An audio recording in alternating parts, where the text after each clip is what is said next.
not get that thing to work for nothing. I'm good though. How are you? I'm good. I'm excited because I learned something new about you.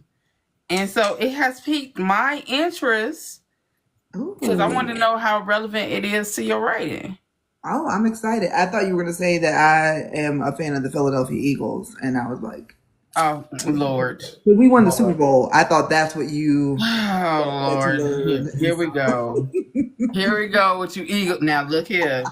I done had some bad experiences interviewing some Eagle fans. no, I, have you? Oh no. Well, that won't be. I'm I here don't to think it's going to be represent you Puerto at Rico. all. I'm here. And I can respect that. So, Danielle, I just, first of all, I want to thank you for joining me. That's Thank you for first. inviting me. I appreciate it. Um, Before we get into the stories, we all love your stories, especially the characters. A lot of them live rent free in my head. I don't know about y'all. I want to know, who is Danielle Allen? Who, what are the roots behind you and your pen, and where did the writing journey begin for you?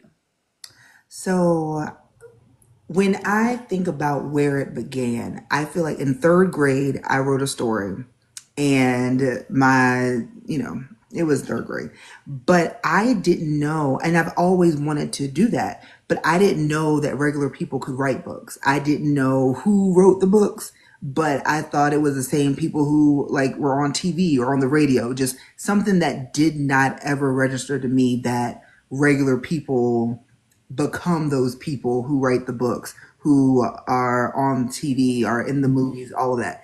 So when I was reading a lot of people who were significantly older than me, going through life stuff that wasn't my reality or didn't look like me, Mm-hmm.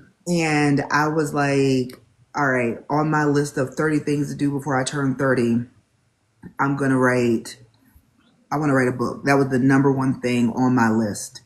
And Yeah. and then I did it. And my man at the time was like, "Oh, we should publish it. Like put it up on like we'll figure it out." So we saw that you could do it with Amazon, and that was in 2013, and that was my very first attempt at fiction. And Mm. I still stand by that story. Now, has my writing evolved and grown since then? Absolutely. But the story still stand behind. So most of my stories come from a very real place, Mm-hmm. not always necessarily something that's happening with me, Mm. but something it can be sparked by a conversation with friends. It could be whatever, a song lyric, something will spark something and then I'll see the characters playing in my head like a movie. Mm. I My background is in counseling, and Mm-hmm. so Uh-oh. Uh-oh. She got a phone call.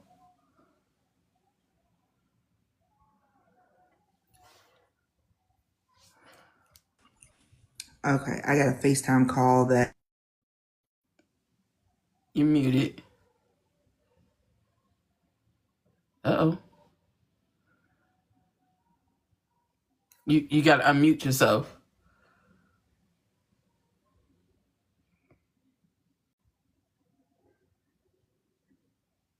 Uh-oh.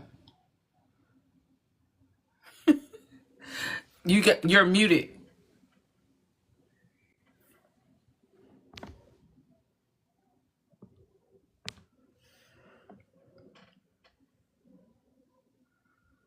You probably gotta go in. I probably gotta drop you down and bring you back up.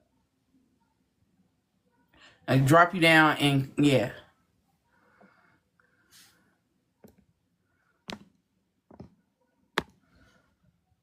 Okay.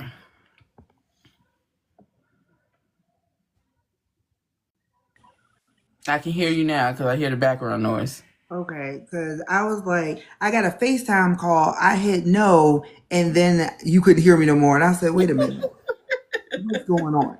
But so basically, It can, my background is in counseling. Mm-hmm. So all of my stories have a message. I feel like that is who I am. Mm, I am an encourager. I am a counselor. I am someone who tries to help people help themselves, tries to help people see things in a different perspective, learn mm, something if they can. I am an educator.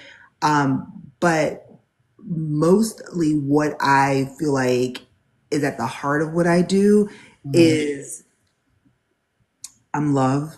I am love. I feel like God is love. I feel like I try to make sure that I'm able to not only showcase love in mm, the different facets that it comes, but also to be love. What is it mm, to stand in love? What is it to be in love with yourself mm, as well as in love with someone else? To be in love with your life, to be in love with your friends, your family. I feel like there's so much pressure to find that significant other, mm, partner, that people don't always utilize what they have in their network and like love on the people in their lives, to love on themselves, to love on just to not limit yourself to thinking that your partner, your romantic partner, is mm. the only love that you should have. That's why Yeah. all of my people and all of my characters, they have other people that they love and that love them, because having this romantic partner that's doing all the things is amazing. Okay. But that is not because we all life ends, like relationships, either somebody dies or the relationship dies. That's just what it Mm, is. So yeah. if your end all be all is that partner and then something happens to them, then Mm, there are that's too many instances where people put all of their eggs in that basket as mm, like, oh, my partner has to be my best friend, has to be my confidant, has to be my everything. mm-hmm, And that puts a lot of pressure on them, mm-hmm, but also it puts a lot of pressure on you. Now, your partner can be one of your best friends, but mm-hmm, if that's mm-hmm, the only relationship in your life that you love, that you're investing in, that you're pouring into, then if something were to happen, whether it's death or the death of the relationship, mm-hmm, then what? Where does that leave you? And that's why sometimes people stay in relationships that don't serve them, that mm-hmm, aren't healthy, that are problematic because they feel like they don't have anybody else. mm, So all of my stories are centered in people who love the person that they're partnered with, but also love themselves, love other people around them, and they are loved in other ways. mm. And so that's me, and that's what I put in everything that I write. So, let me ask you this: when you write contemporary Black love stories, which is powerful in itself because Black love has so many layers, histories, and futures wrapped up in it. Why this genre? What draws you to writing Black love specifically in a modern, everyday context? I feel like I am the product of Black love. Mm-hmm. I have experienced only Black love, Mm-hmm. and I just think that it's beautiful to see it reflected, because you're not getting that every day in the movies, on TV, and on these like more readily available mediums. I feel Yeah. like in books we're able to create what it is that we want to see, what it is we want to see more of, what type of representation that we want presented. Mm-hmm. So it's just always been important to me to represent what I have wanted to see more of, what I believe is important. And there is nothing more powerful than to see two people in love, and then for those two people in love to be Black, for those two Mm-hmm. people in love to be thriving, for those two people in love to be going through life together. I think Mm-hmm. that's a powerful thing to see because the narrative surrounding particularly black women in relationships, but black people in relationships, it is unfortunately always a negative spin on it, whether it's on Mm-hmm. social media, whether it's on TV and movies. And so I feel like the more black love stories that exist, Mm-hmm. or we counter that narrative and that we show that no, I don't know why this BS is at the forefront because that's not the reality of what it is. Yet that is frequently what's reflected. So I try to do my part by because I love love and I love love stories. So although my favorite genre is mystery, I love love stories, but at the end of the day, with a romance, you know they got to end up together. You know what I mean? Like you Yeah. know that. What I love about a mystery is you don't know what's going to happen, and I love that element of surprise. I like a twist, so I like to put that in my stories when I can. But I can't like you never not know who Yeah. you're going to end up with. By the time you get halfway through the book, you know what's You what. already know. But yeah, that's what's so powerful and important to me. Just like the depiction of black love being told, because I know so many people that are in happy, loving relationships with other black people, but then if you turn on the TV or you watch social media and you see what's trending, what like little skit got the people riled up, it's something that isn't a true representation of what's out there. But there are so many people who don't get out anymore, especially post COVID. And then with cell phones and the internet, people they lose the art of conversation. So then they tend to believe that whatever they're seeing on social media is real life, and it's not. Yeah. Yeah. So I'm gonna follow up that question. What does black love look like to you? Physically, emotionally, and visually. Not just in a romantic sense, but in how it shows up in our community, friendships, and self expression. How does that inform your characters and choices they make? So, black love is support, it is understanding, it is kindness, it is showing up for the people that you love. It is being that shoulder to cry on. It's being there. It's being Mm-hmm. there, being present, and it's fighting for not only the people that you love, but it's fighting for things that matter to you, things that you love, opportunities that present themselves will have you feeling like, okay, well, I'll do this, I'll do that. Like there's so many different options. But what it boils down to is that life is what it is. Mm-hmm. And we have to make the best of the circumstances that we have and the time that we have.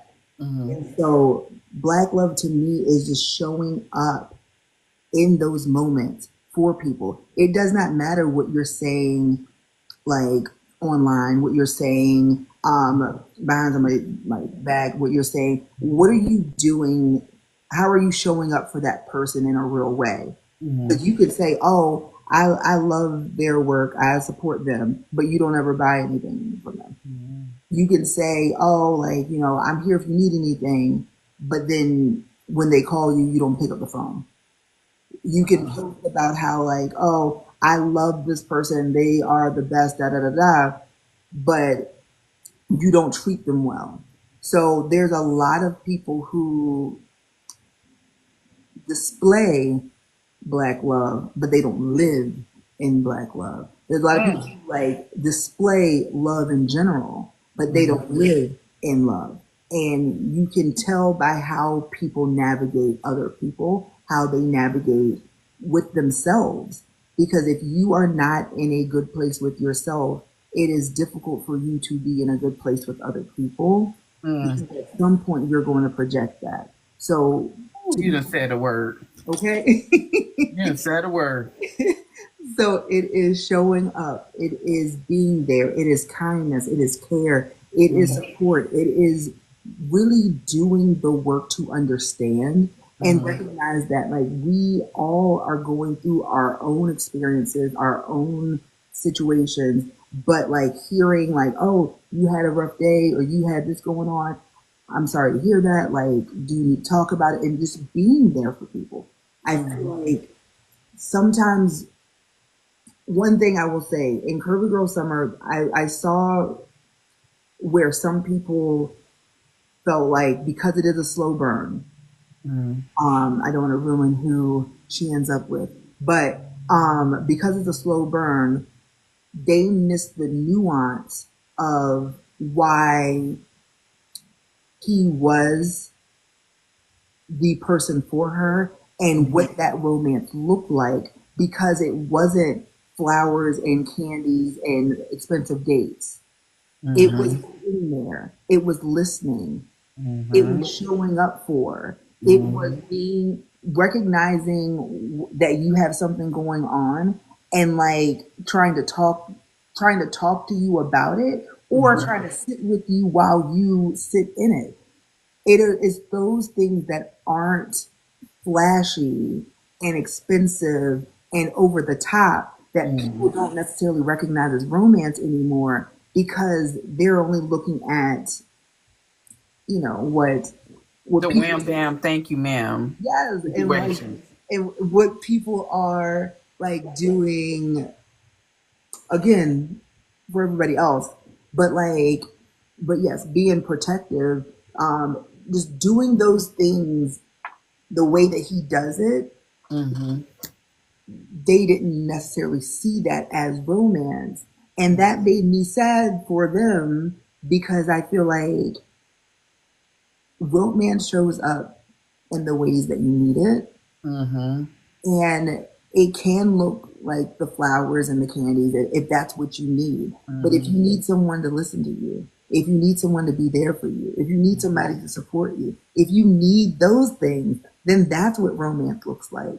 And so I just think that it is always a joy to be able to reframe what love can look like, how Yeah. it can look, and how you can look in love to people through my work.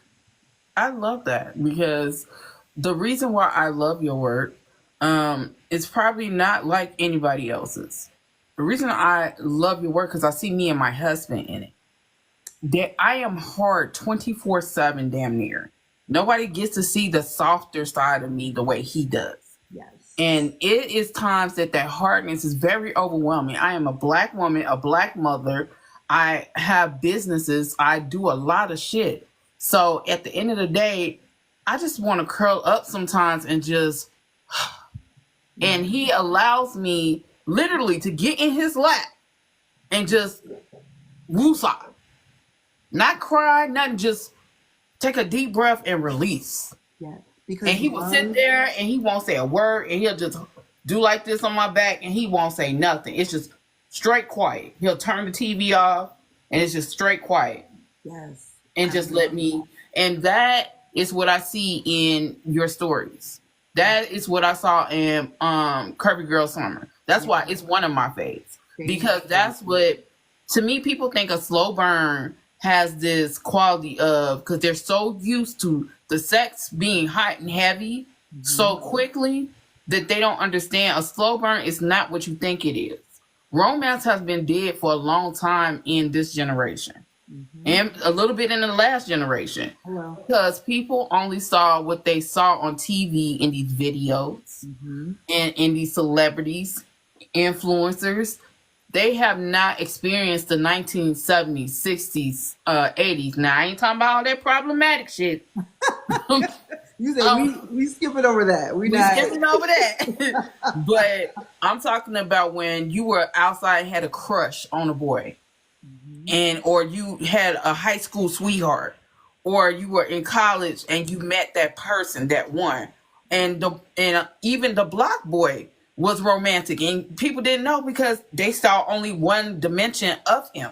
Yes. You know what I'm saying? So that's why I love how you write It Thank comes from a real strong place of love. Thank you. I That makes me so happy to hear because I feel like that is what I want people to take away from it. And I feel like what you said about how your husband like allowed you to just sit there in the quiet, that's what love is, a safe space, a place to lay your head. Like I feel like there's so much beauty in being able to be safe. And I feel like that's with your friends and family too. That's with anybody that you love. If they are creating that safe space, that is everything. But I feel like that's not always reflected in romance. Um, and I do like, and don't get me wrong, I have some very fast burns, like Nina's story, get into it because that's who Nina is as a person. But Yeah. I feel like but still with that, in her romance, there are things that she needs that she's going to get, and all of those things matter in Yeah. her love story. But I feel like being able to have that safe space and being with someone who knows what it is that you need. I don't need a pep talk sometimes. No. I need a hug. Yes. I just need a hug. I need you to be there. I Yeah. need you to have a listening ear. Yeah. Not necessarily try to fix it. And I'm very introverted and I don't like people touching me. But when it comes to my husband, he knows the right times. He knows, even when I don't even know it, he knows it. And when I'm sitting here like, no, I don't feel like, and he still does it. And then all of a sudden I'm, because he knew I needed it. Exactly. And I feel like that too, being able to read you, being able to understand what it is you need when you need it, and then knowing when to ask, what is it that you need? Because they want to make sure they get it right. Those Yeah. things are all the elements of love. Yeah. Mhm. So let me ask you, you come from a social science background. Yes. And I always love a fellow person in science, whether it is physical, social, whatever. Science, that's because that's my background. So you come from a social science background, which is such a unique lens to bring into romance writing. How how does your academic training show up in your work, especially in your character development, interpersonal dynamics, and the emotional arcs of your stories? So with counseling, because the specialty was marriage and family counseling. So in an understanding how really communication is so vital, I do feel like my work is dialogue heavy. I feel like I want people to be able to see the characters and see how they got from point A to point B, and it's not just they talk now they together, but like seeing the conversations that are had. Because my hope is always that people are taking away something. Yeah, like I want you to have a good time. I want you to enjoy the sex scenes. I want you to feel all the feels, but I also want you to walk away because there is a message in everything. Yeah. It's a little like more subtle than others, but there's a message in everything that I write. And so my hope is that people take that away and like apply it to their own lives because the message can be applied to everyone, but it will look different on everyone. So when you apply it, then you are able to move through your situation, whether it's romantic, whether it is business, whether it is familial, whether it is like whatever whatever the relationship is, I want you to apply what you need to apply. But at the end of the day, it is when I'm building the characters, these are characters that are imperfect. And I feel like I'm able to like take what I know about people and make the characters real people and not just one dimensional or even two dimensional like characters, but make them real whole people that you can root for or root against. Yeah. Because there's going to be something about everybody that you like maybe are like, oh, I like this, or I'm triggered by this, I don't like this, or and that's fine. Mm-hmm. But I think that when you are able to read a story and take something from it, when you're able to read a story and feel, Mm-hmm. like all of those things are powerful things, are important things. And so I want people to be able to feel their feelings. I Mm-hmm. want people to also be able to walk away with life lessons. But when I am crafting the story, I look at the dialogue. I look at who the characters are, what they're like, what are their great qualities, but then also what do they need to work on, and how does the person that they're paired with, how does that partnership make them better? Like, what is it about? What would they see in each other? And not just like the inches Mm-hmm. that I give him because I do. And not just like, she's so beautiful, but she always is because we all are. Mm-hmm. What are the qualities outside of those things? Why would these people be together? And I Mm-hmm. think that that's important for all of us too, because at the end of the day, when you're picking a partner, Mm-hmm. it should be someone who makes you feel safe, makes you feel protected, makes you feel good, makes you feel all the things, but also makes you better. And sometimes Mm-hmm. making you better is not necessarily a fuzzy feeling. Mm-hmm. And so, like, being able to recognize that and, like, see the difference between that and someone who is trying to change you, Mm-hmm. because they don't like who you are as a person, and not like, oh, like, you said you wanted to do this, and so, like, why aren't you doing this? Like, here's, you could fill out this application, it could help, like, not in an encouraging way, but someone who's like, I got you right now as you are. Mm-hmm.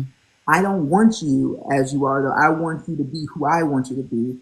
And like being able to recognize the difference between someone who's encouraging you because Mm-hmm. they love you and they see your talent and they're trying to like speak life into you, and someone who is, they like the shell of who you are and they want to Mm-hmm. make you into what they want you to be. Okay. So there's a very clear difference between what's marketed as contemporary romance in mainstream and what authors like you, Black and POC storytellers are doing. From your view, how does the Eurocentric version of contemporary romance differ from the lived, culturally layered romances you write? And why is it important that our love stories aren't just copied and pasted in whiteness? So I can't say that I have read recently many white contemporary romances, but what I will say is that when you look at TV, when you look at movies, when you look at books, you're seeing you're seeing those characters Mm-hmm. over and over and over and over again, Yeah. and they are allowed to be different versions of, and just like in real life, they're allowed to be individuals. Mm-hmm. Whereas we are not afforded that opportunity.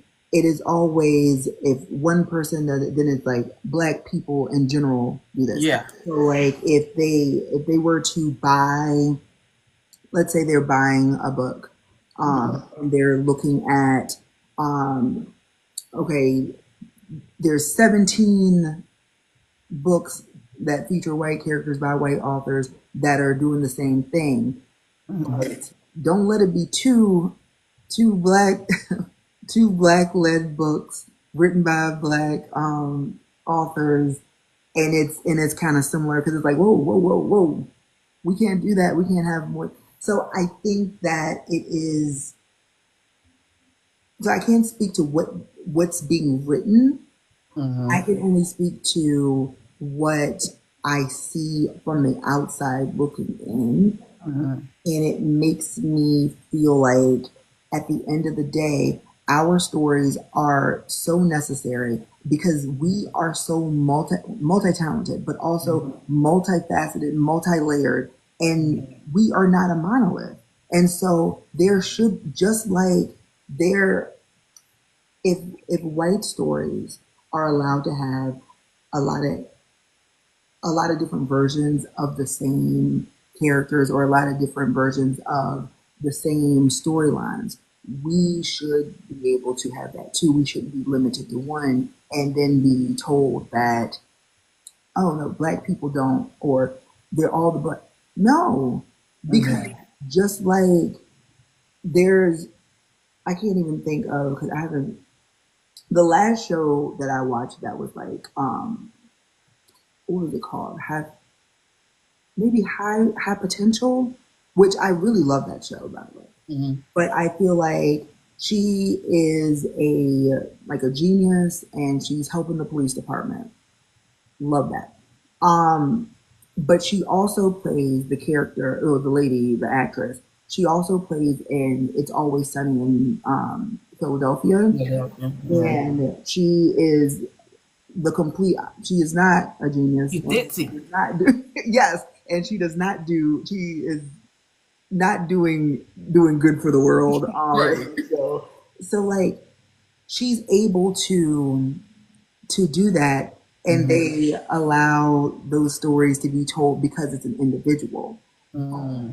Only when you think of like Scandal, when you think of How to Get Away with Murder, when you think of black led um, shows, after they go on, like, are why are we not getting those same varieties where, okay, she's allowed to do this and she's allowed to do that, and it's like we're pulling teeth and trying to get our stories told Mm-hmm.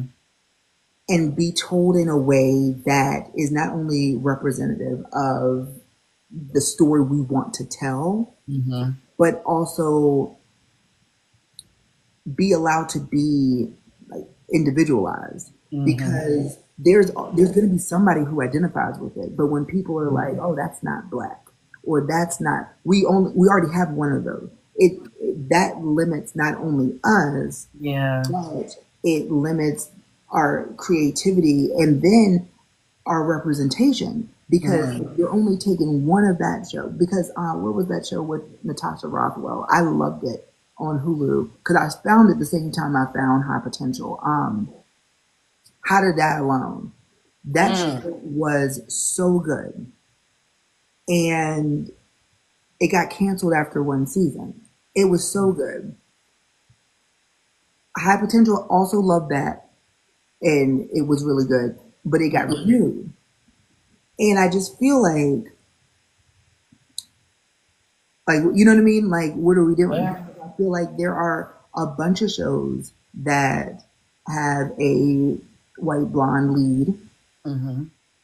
yet, this one gets it gets renewed. Yeah. Again, it should, because it's great. But with How to Die Alone, which was also great, which was a black, Natasha Rothwell was the star. She beautiful, bigger woman. She is in this like romantic comedy type of role, and it gets canceled after one season, and that makes me feel, as someone who is black and a Mm-hmm. woman and in a bigger body, it's like, what are we saying, what are we saying here, you know what I mean, where, and I can't, I don't know what the ratings were, but everyone I ever saw who watched it said that they loved it. So it just really, it's a little not even a little, it's unfortunate that the people who are in charge of determining this Mm-hmm. don't always look like us to represent us in those decisions. And Yeah. so that is that's unfortunate, but like my specific and very unique journey in publishing, in traditional publishing, Mm-hmm. I Bramble has been excellent. Mm-hmm. Bramble has been like when I told them like I wanted these three best friends. They're all black. They all have big bodies, and they all have natural hair. Um, I want the covers to reflect that. Mm-hmm. Um, they were like, cool.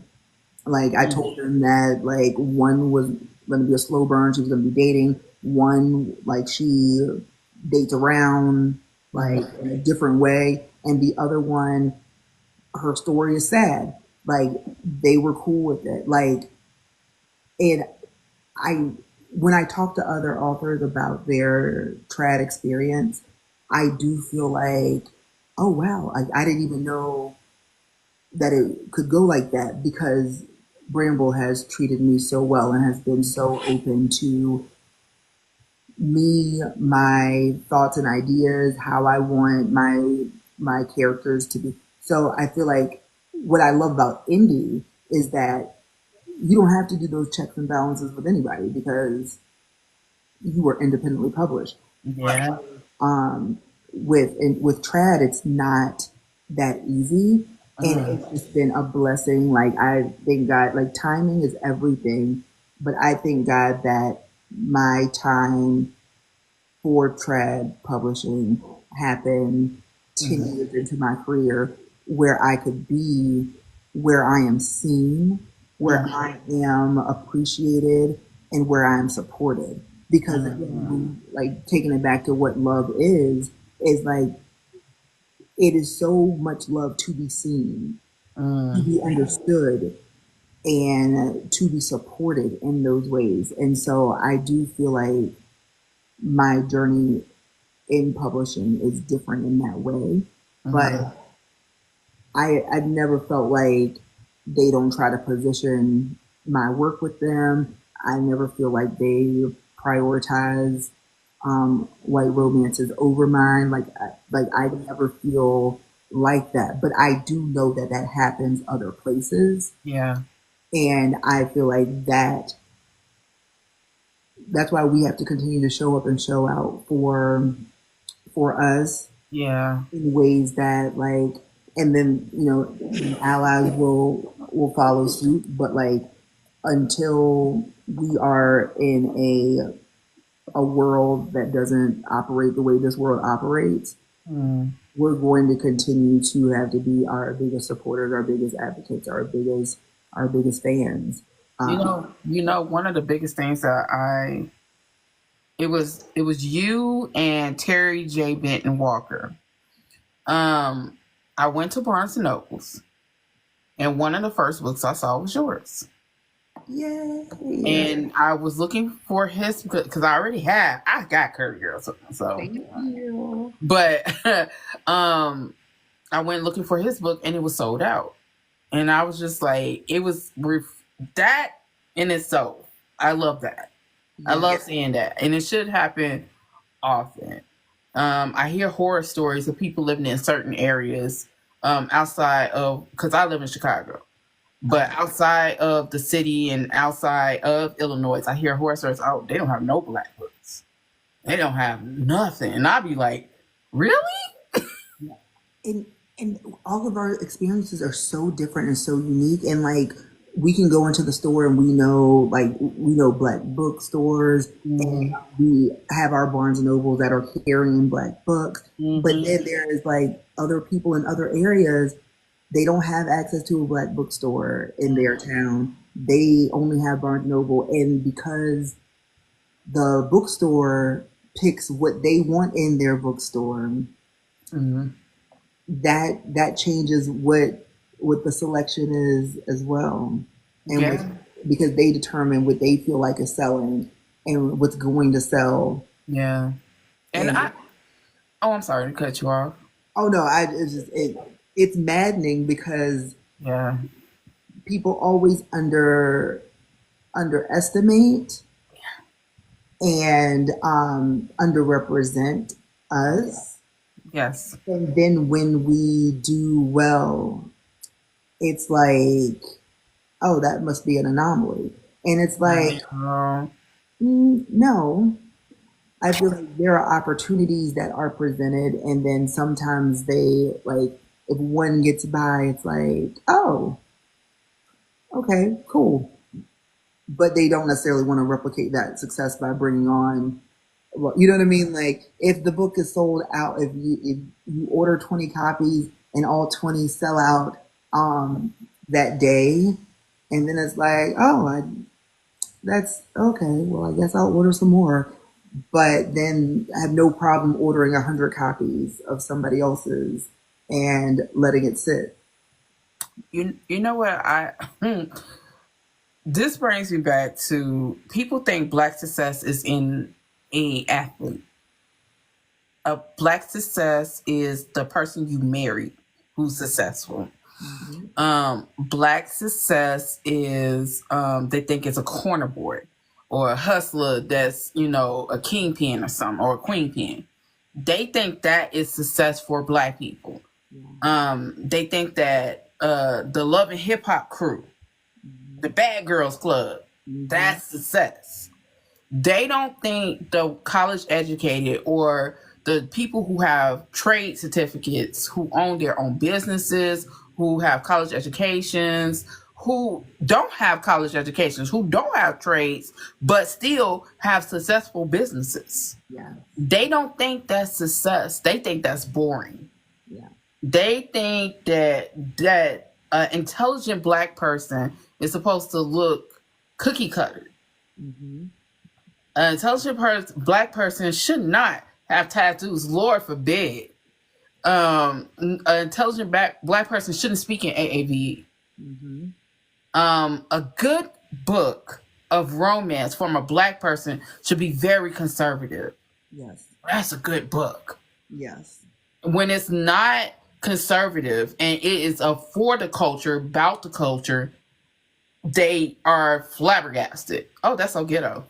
Mm-hmm. You know, so I honestly, and I say this a lot, and I don't even think I say it enough. When I see characters, whether it's contemporary romance or urban fiction, hell, even paranormal shit, some of them aliens are black. They niggas. So therefore, I see myself in that.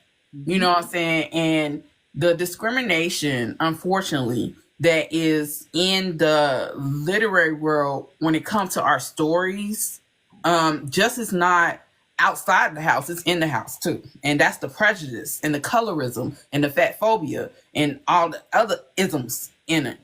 And when you, as a person, you get on the internet and you say, I love this book for this reason, there's one person who's going to argue down why it's not good. Yeah. And then somebody outside the house is going to say, but I know a white author that does it better. And they're making millions of dollars. There are indie authors that make millions of dollars, but they just don't speak about it. Yeah. So it's It's sad because first and foremost, success is whatever you deem it to be. Success is solely, it's a personal, individual benchmark. So I feel like when people get out of like the comparison type of energy, then they would be more happy, or they would be happier with themselves, but they would be more adjusted. When you are continuously comparing yourself to other people, you are limiting who you are, where you can go, and what God can do for you. facts. And I feel like there's too much of that, especially when people are like, oh, this white author is doing this, and and that's great. So I like the that is the standard. Why is it the standard? Really. What made it the standard? And that's why, like, I don't have like I've always written black people, black couples, but I feel like and I write black romance. But what I think is very I've always had an issue with is that when you're an author and you have to have keywords that are part of how you like categorize your book. Yep. And then we have to add black to ours to so that they can like signify that it's black. Yeah. But white couples that are written about or couples, they don't have to put white. No. Then it's making it seem like white is the standard. Mm-hmm. And then and that has always irked my nerves because Right. when sometimes I'm just like, yes, I write contemporary romance Mm-hmm. and everybody's black because we are the standard. We are. And so to deviate from the thought process of this is because you have to look at who's been given the opportunities. When people are like, oh, this Mm-hmm. person did it first. Who's to say who did it first? Who was published first is not the same as who did it first or who wrote it first. And so comparing your journey with someone else's journey, and even if it's within the culture, like Yeah. I feel like it makes me sad when people aren't able to be happy for other people, support what other people have going on, even if it's not for you. Yeah. Everything is not for you, and that's okay. It's not. Like to downplay it, to talk bad about it, Mm-hmm. to not want to support it. I feel like I can't read and write at the same time. I Mm-hmm. can't. So like because I'm feeling like I'm in a constant state of writing, Mm-hmm. I like haven't read anything new. Yeah. And so I feel like, but I'm always sharing. I'm Mm-hmm. always like talking about, trying to uplift, trying to like and be in Mm-hmm. conversation with, because I feel like that's what community is. Yeah. If you don't like something, that's fine. Yeah. No one is telling you you have to like it. But to then try to demonize a whole group of people or and saying like, oh, I don't read, or when people are like, oh, I don't read black romance, it's just like Lord. It's frustrating. It's because maddening after actually. it is, but the thing is, it's romance, and that's Mm-hmm. what we put the identifier on it because the powers that be deemed that romance in and of itself was white, and That part. so romance is romance. So when people say, "Oh, I don't read black romance," that to me, well, first of all, that's a red flag, and Mm-hmm. I don't know what to tell you. But when you are looking at what it is that you're really saying, it's Mm-hmm. not because I don't particularly care for um, anything like if I don't like to read violence. I Mm-hmm. I can watch it. I can watch movies. I can watch Mm-hmm. YouTube. I don't like to read violence, and it could be because whether I'm reading or I'm writing, it plays like a movie in my head.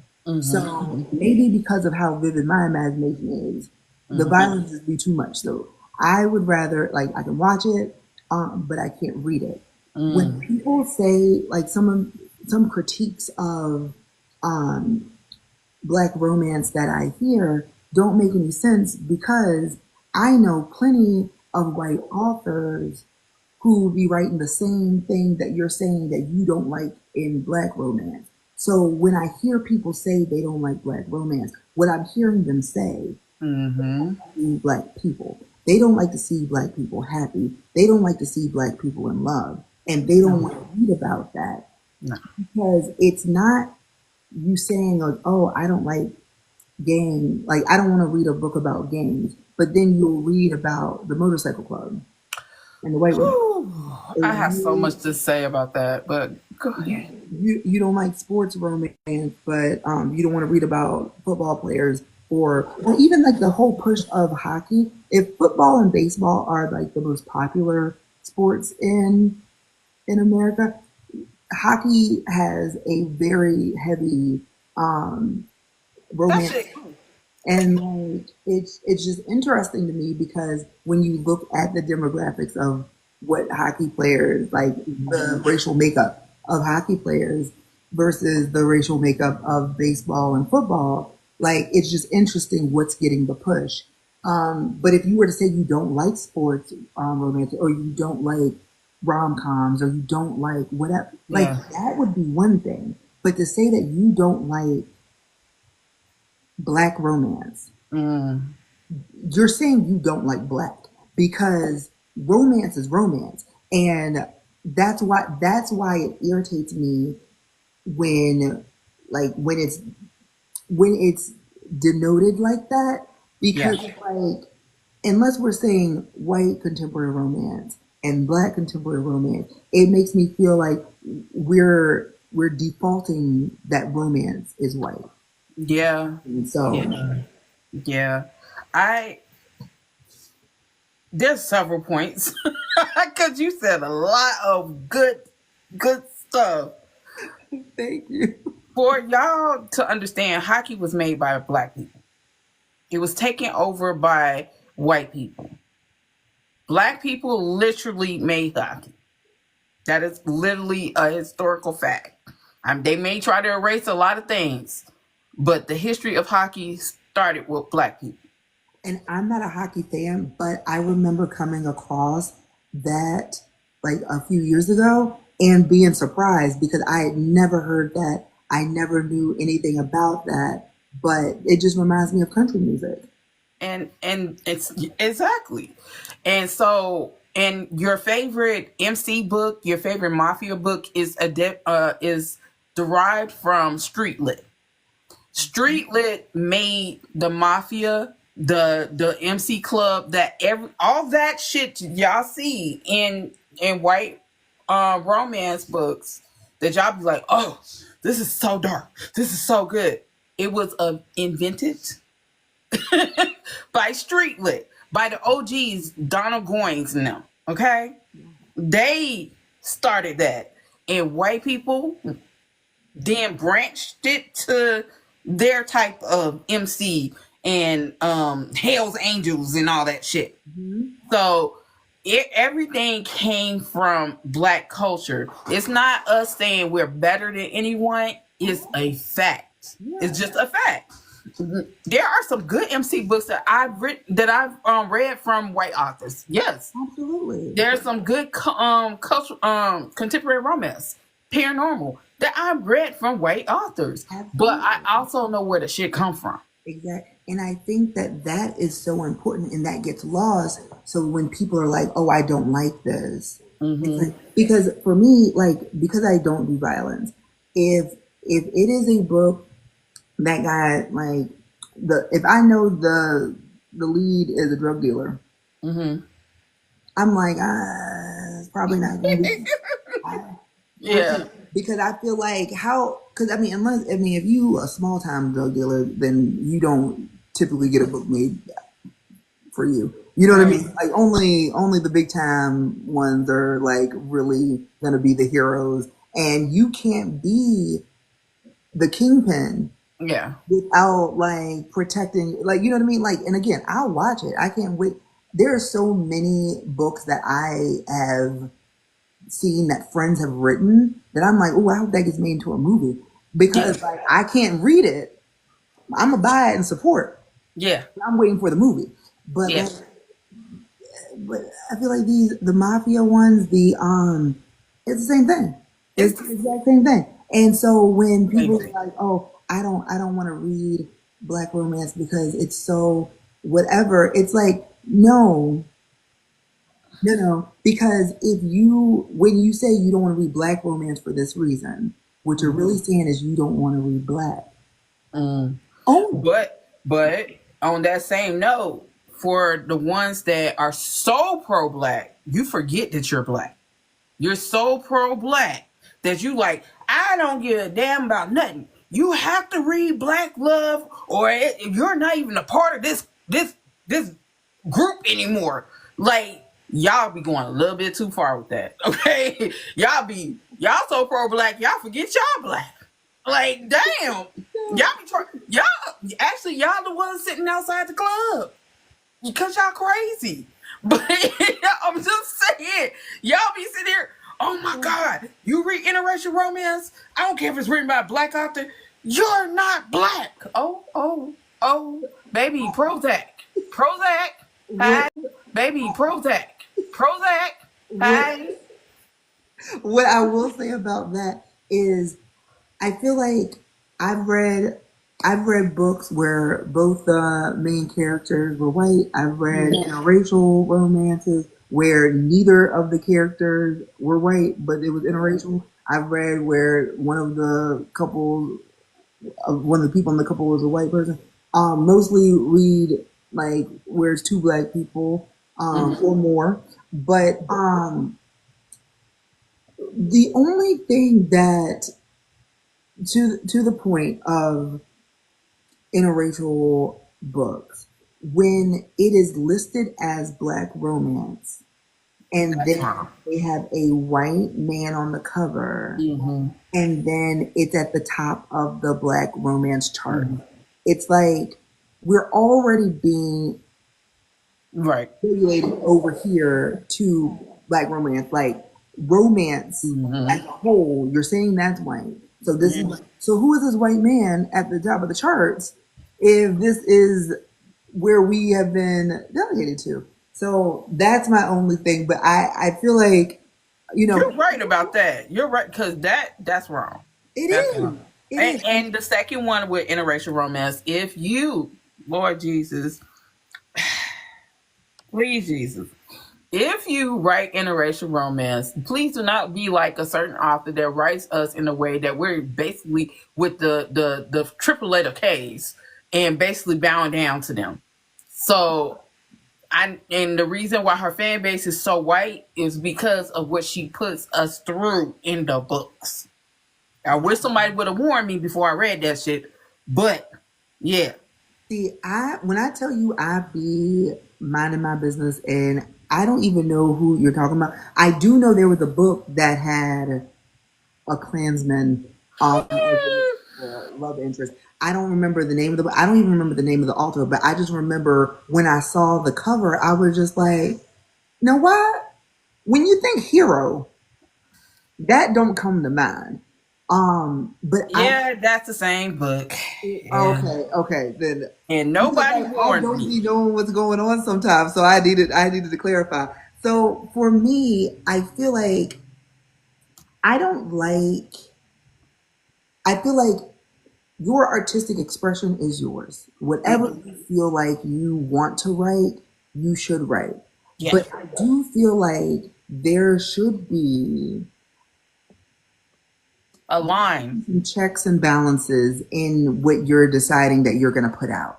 And if you are not in that lived experience, if you are not, or if you know something is going, you're intentionally trying to be, you know, those are not good reasons to write the story.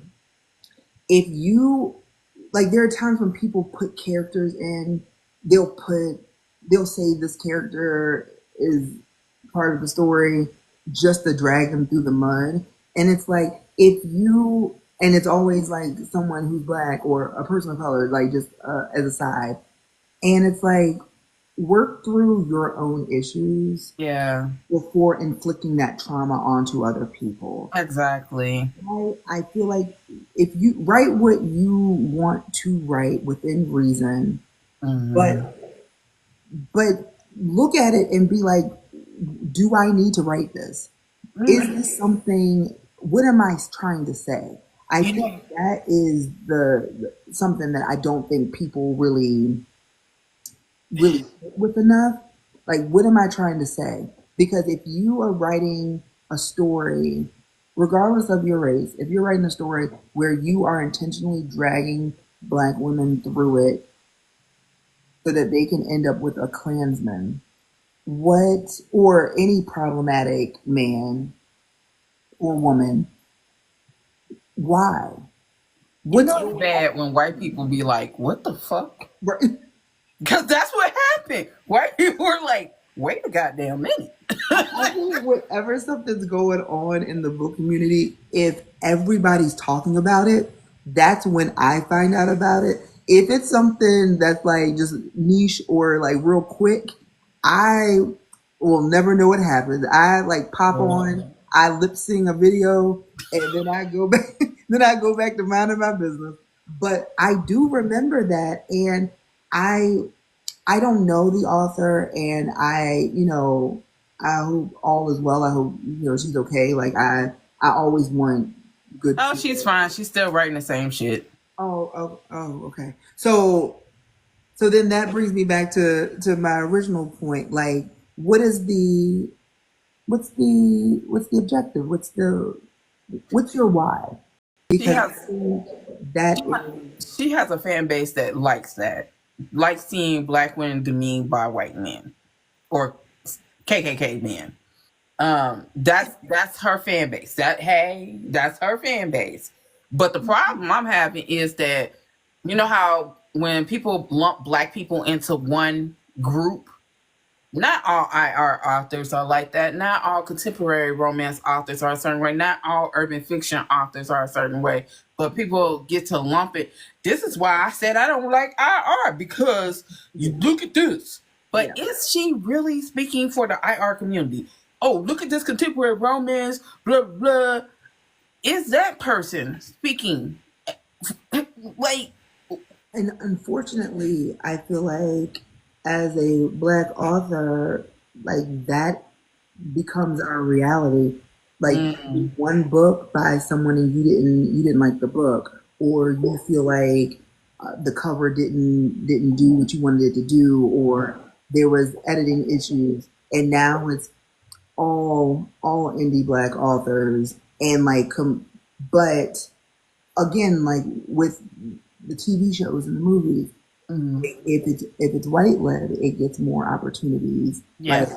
they'll try another white author, or they'll try another author who's not black. But like when people write off black romance, it makes me sad for them Mm, because there are so many incredible books. There are so many incredible authors writing amazing books. But if you aren't interested in, again, like you're not interested in motorcycle clubs or gangs or drug dealers or mafia people, then don't read those type of books. When you mm, say I don't read black books, you're really saying you don't read black, you don't support black, you don't want to be part of that. And I think that is more of an individual like self-reflection that needs to be mm, done, because regardless of your race, if that is how you are operating, you read mm, romance because you have denoted in your mind that romance equals white. So you read mm, romance, but you don't read black romance. For what reason? Now, if you have read a string of, like, if I saw a string of horror movies that weren't scary, and then I was like, oh, I'm taking a break because like I'm waiting for a good recommendation before I spend my money on another one. Cool. mm, If you read a bunch of stories by a bunch of different authors and you're like, oh, okay, this isn't for me. Then romance isn't for you. Not mm, black romance. Romance isn't for you. And that's mm. okay. But when you try to twist it as if black romance is different than romance, and it's Mm. like, no, romance is romance. Now, Yep. the subgenres, because the subgenres, whether it's white people in the book, black people in the book, or whoever in the book, the the subgenres are the same.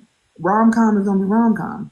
Mm-hmm. Um, Fantasy romance is gonna be fantasy romance.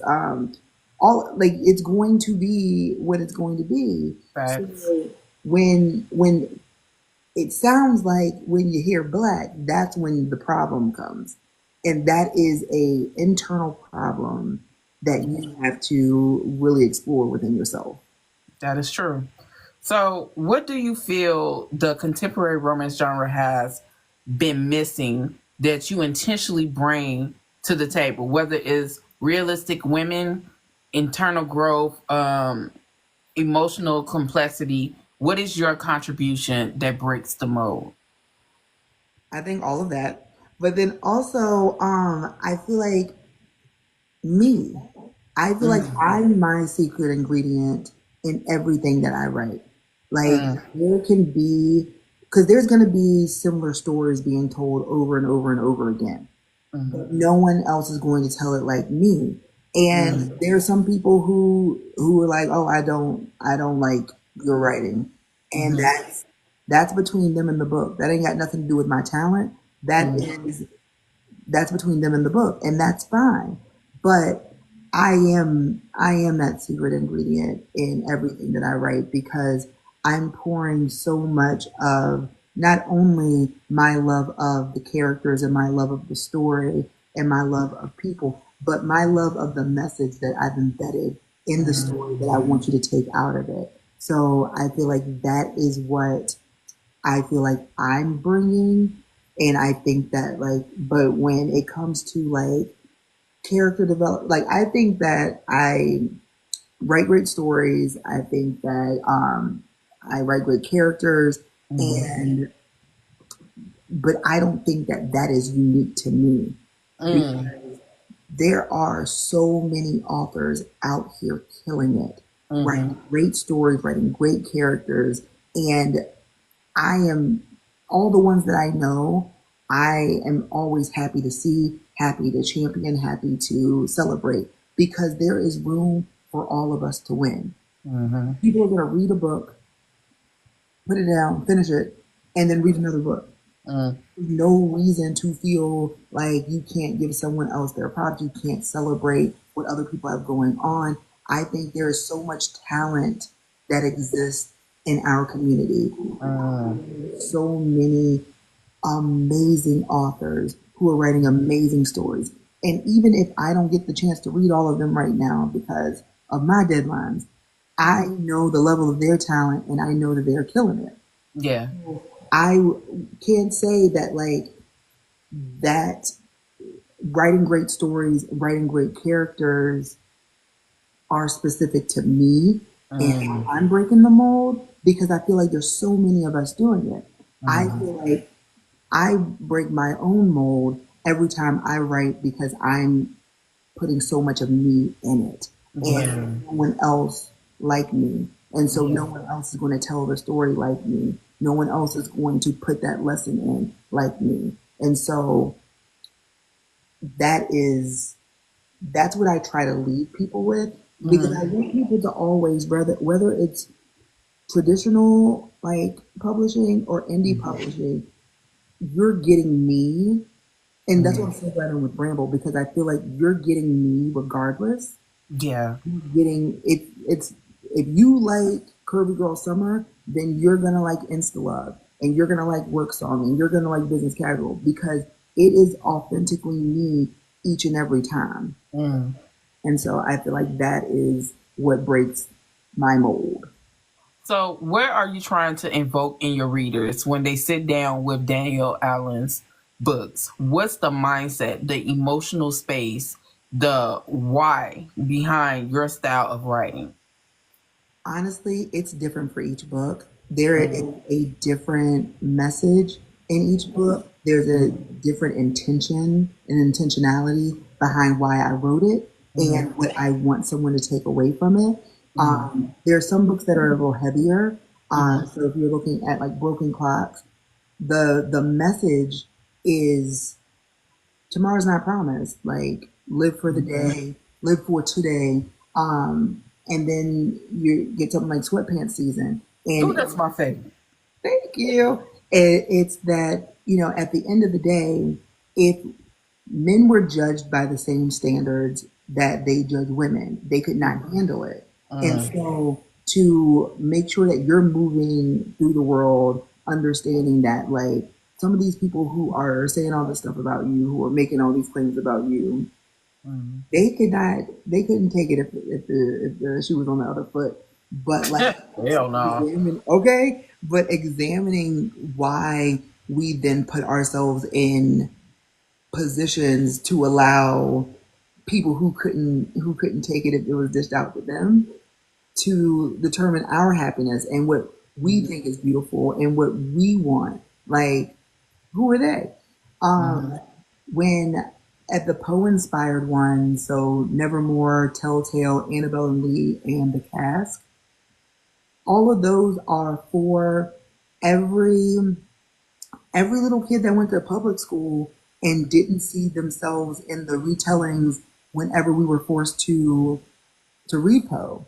Yeah. Because that was like, I know for the middle school I went to, that was our first like adult like big kid poem, reading Nevermore, Mm-hmm. and also looking at it through the lens of not horror but Mm-hmm.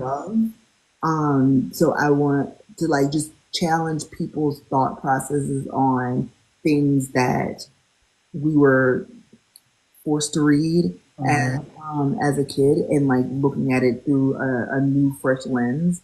And in the cast in particular, um, she was the villain, Mm-hmm. and like she like it wasn't a story. Like there was someone who I remember like they wrote something. They were like, she's like she's not good.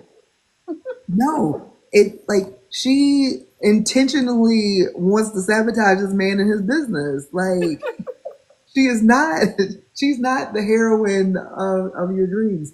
But like depending upon the book, like in I didn't want to note that, and this is casual. I wanted people to look at how with a workplace romance, the things that are at stake, Mm-hmm. but how as a woman there's more at stake for you, and how it's not fair, it's not right, yet they will demonize and be like, she slept her way to the top, as opposed to asking, like, why was he like Yeah. working to get a promotion? Like he was throwing dick to promote. Like it's never reframed in the way that like the man is the problem. It's Yeah. always like, oh, she slept her way to the top. And it's like, she couldn't, even if that were true, she couldn't sleep her way to the top if there wasn't someone sleeping with her and promoting her for that.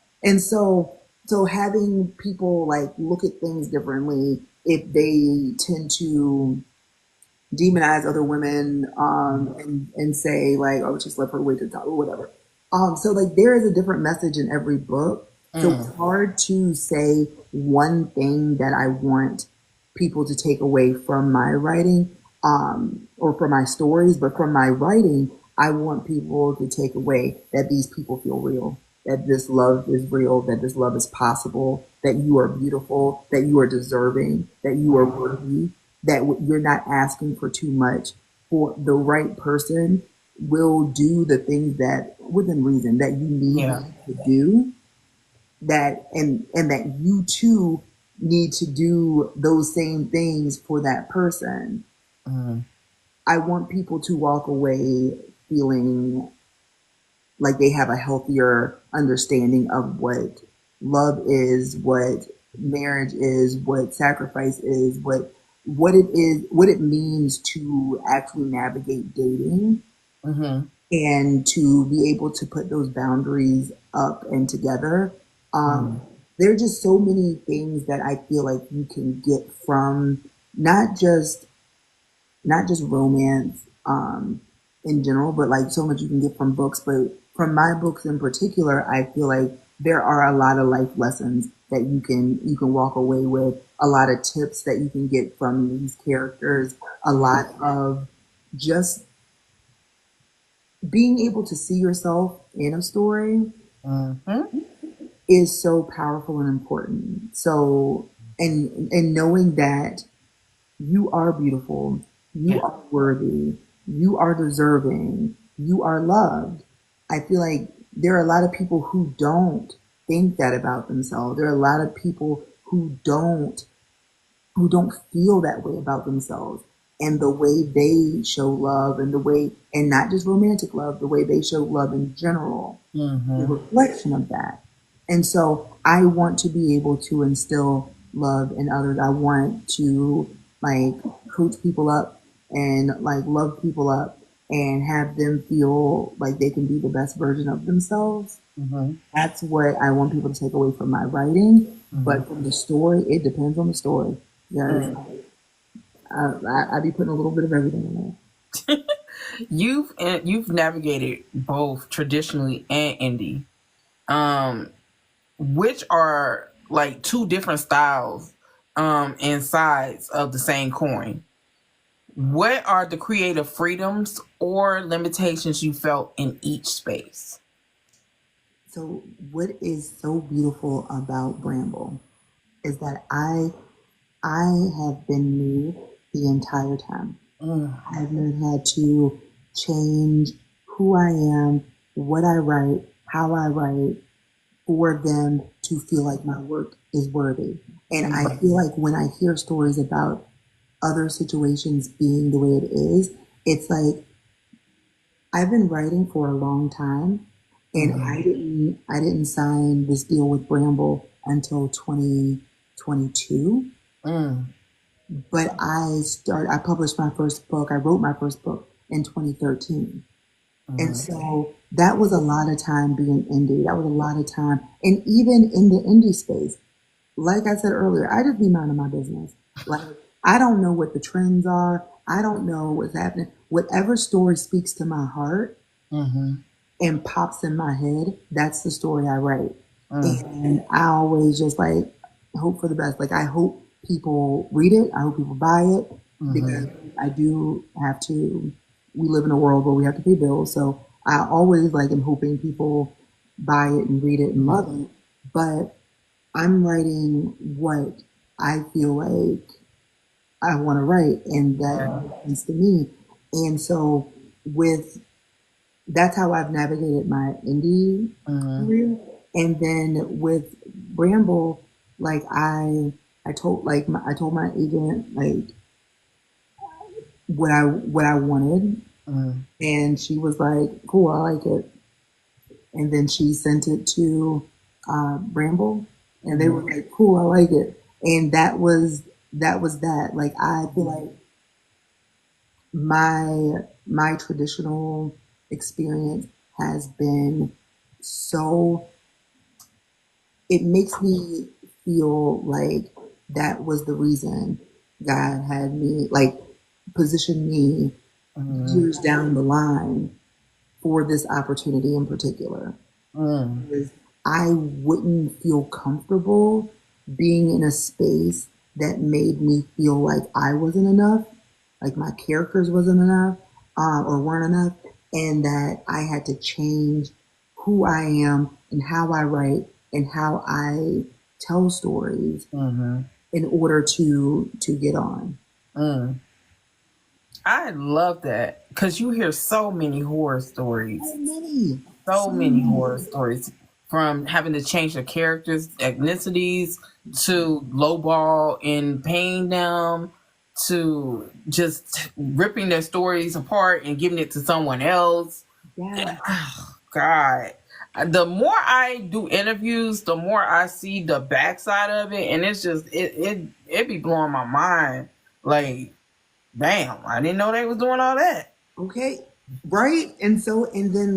And then people don't always want to talk about Yeah, they're being done wrong yeah, because they feel I feel like I get it's like when like you go through anything, whether it's like you lose your job or like mm, you go through a breakup, people don't put out the information of something that was hurtful or something where they've been done wrong because a part of them feels like they're to blame mm, and or they feel like embarrassed, and so because of that they don't want to talk about it, but the less we talk about it, the more they're able to get away with it because mm, no one knows it's happening or it's only being talked about like behind closed doors in small like one-on-one settings and yeah, so but I again thank God I feel truly blessed to be in the situation that I'm in Mm-hmm. because I feel supported. I feel valued. Mm-hmm. I feel seen and acknowledged. I feel all the things that I feel like I should be feeling Mm-hmm. in this type of environment, especially if you want to thrive creatively. It's Mm-hmm. hard to do that if you're being stifled. It's hard to do that when you have people telling you that, like, oh no, I hear that you said that you wanted them to be fat, but we don't think fat's going to sell because then you're looking at me Mm-hmm. and telling this fat black girl with natural hair that you don't want her writing fat black girls with natural hair because you don't think there's value in the writing or you don't think it's universally appealing. Because then that goes back to, do you not think I have value because I'm fat, I'm black, and I have natural hair? Because it's not the romance. Because you cool with the romance. You already Mm-hmm. said you were cool with the romance. So if you're changing one of those other elements, I feel like that is a character flaw within you. That's not a reflection of me. And Yeah. Yeah. Okay. So one of the things I love about your books is how you center realistic women, from average to curvy to plus size. And you don't make love a reward, if that makes sense. They earn after, some, how can I put this? I typed these out so fast I didn't fucking spell check or nothing. You don't make love a reward. They have to be, that they shrink themselves mentally or physically. Why is it essential, especially in today's climate of fat phobia and body shaming, to write stories where Black women of all sizes are loved out loud? because black women of all sizes are loved out loud. Mm, Even if it's not reflected on TV and movies and on social media, on the bigger platforms, mm-hmm, black women of all sizes are being loved out loud. I feel like I I know my own personal experiences, and okay, I feel like I've enjoyed my life. I feel like black women that I know and love of different sizes uh, never had no problem getting a man either. Like, mm-hmm, and never had no problem getting a woman. Like, never had a problem attracting anyone. So I think that it is unfortunate that because because well, it's profitable to mm-hmm, make people feel bad about what they look like. It's mm, profitable to tell you that you can't find love if you are fat. It's mm, there's profit in that because then I can sell you diet pills. I can sell you your exercise program. I can sell you because I feel like fat does not necessarily mean unhealthy, mm-hmm, and and skinny does not necessarily mean healthy. right, So there are people who profit off of those ideas. mm-hmm, And if it is reinforced and you are told and sold this over and over and over and over again, you learn to hate yourself a little bit. And mm, then in that self hate, you start then looking at other people and being mad about the body that they're in. Because there is nothing people seem to hate more on social media than to be like and fat, black, and happy, or fat and happy, with a fine man, making money, like living your life, because the idea has been sold mm, that you didn't earn that, you didn't starve yourself for that, you yeah, the body shape to warrant this happiness that you feel. You don't have you don't have the look that I deem that the world has deemed appropriate. Mm. for the type of happiness you're experiencing. Mm-hmm. And that is awful. That's awful. And a lot of people, because of that mindset, because of that narrative that continues to permeate, like not just TV and movies, but books and Mm-hmm. real life spaces, because of that, they then internalize that and feel that way about themselves. And then when they do see somebody who is doing their thing and they are not thin, they become mad about it because, like, when you see those comments of, you'll see a couple and it's a bigger woman of any race, honestly, because I feel like that is the one unifying thing that people will still feel okay talking shit about. Like, that's the one thing that, like, there'll be some people who are like, oh, like, racism's not cool, colorism's not cool. Like, they'll feel like those things, homophobia is not cool, but across the board, it seems like, oh, but I'm gonna call you fat, and that. But the thing is, that is only a negative when you put the negative connotation on it. I have fat on my body. Yes, me too. Everybody has fat on their body.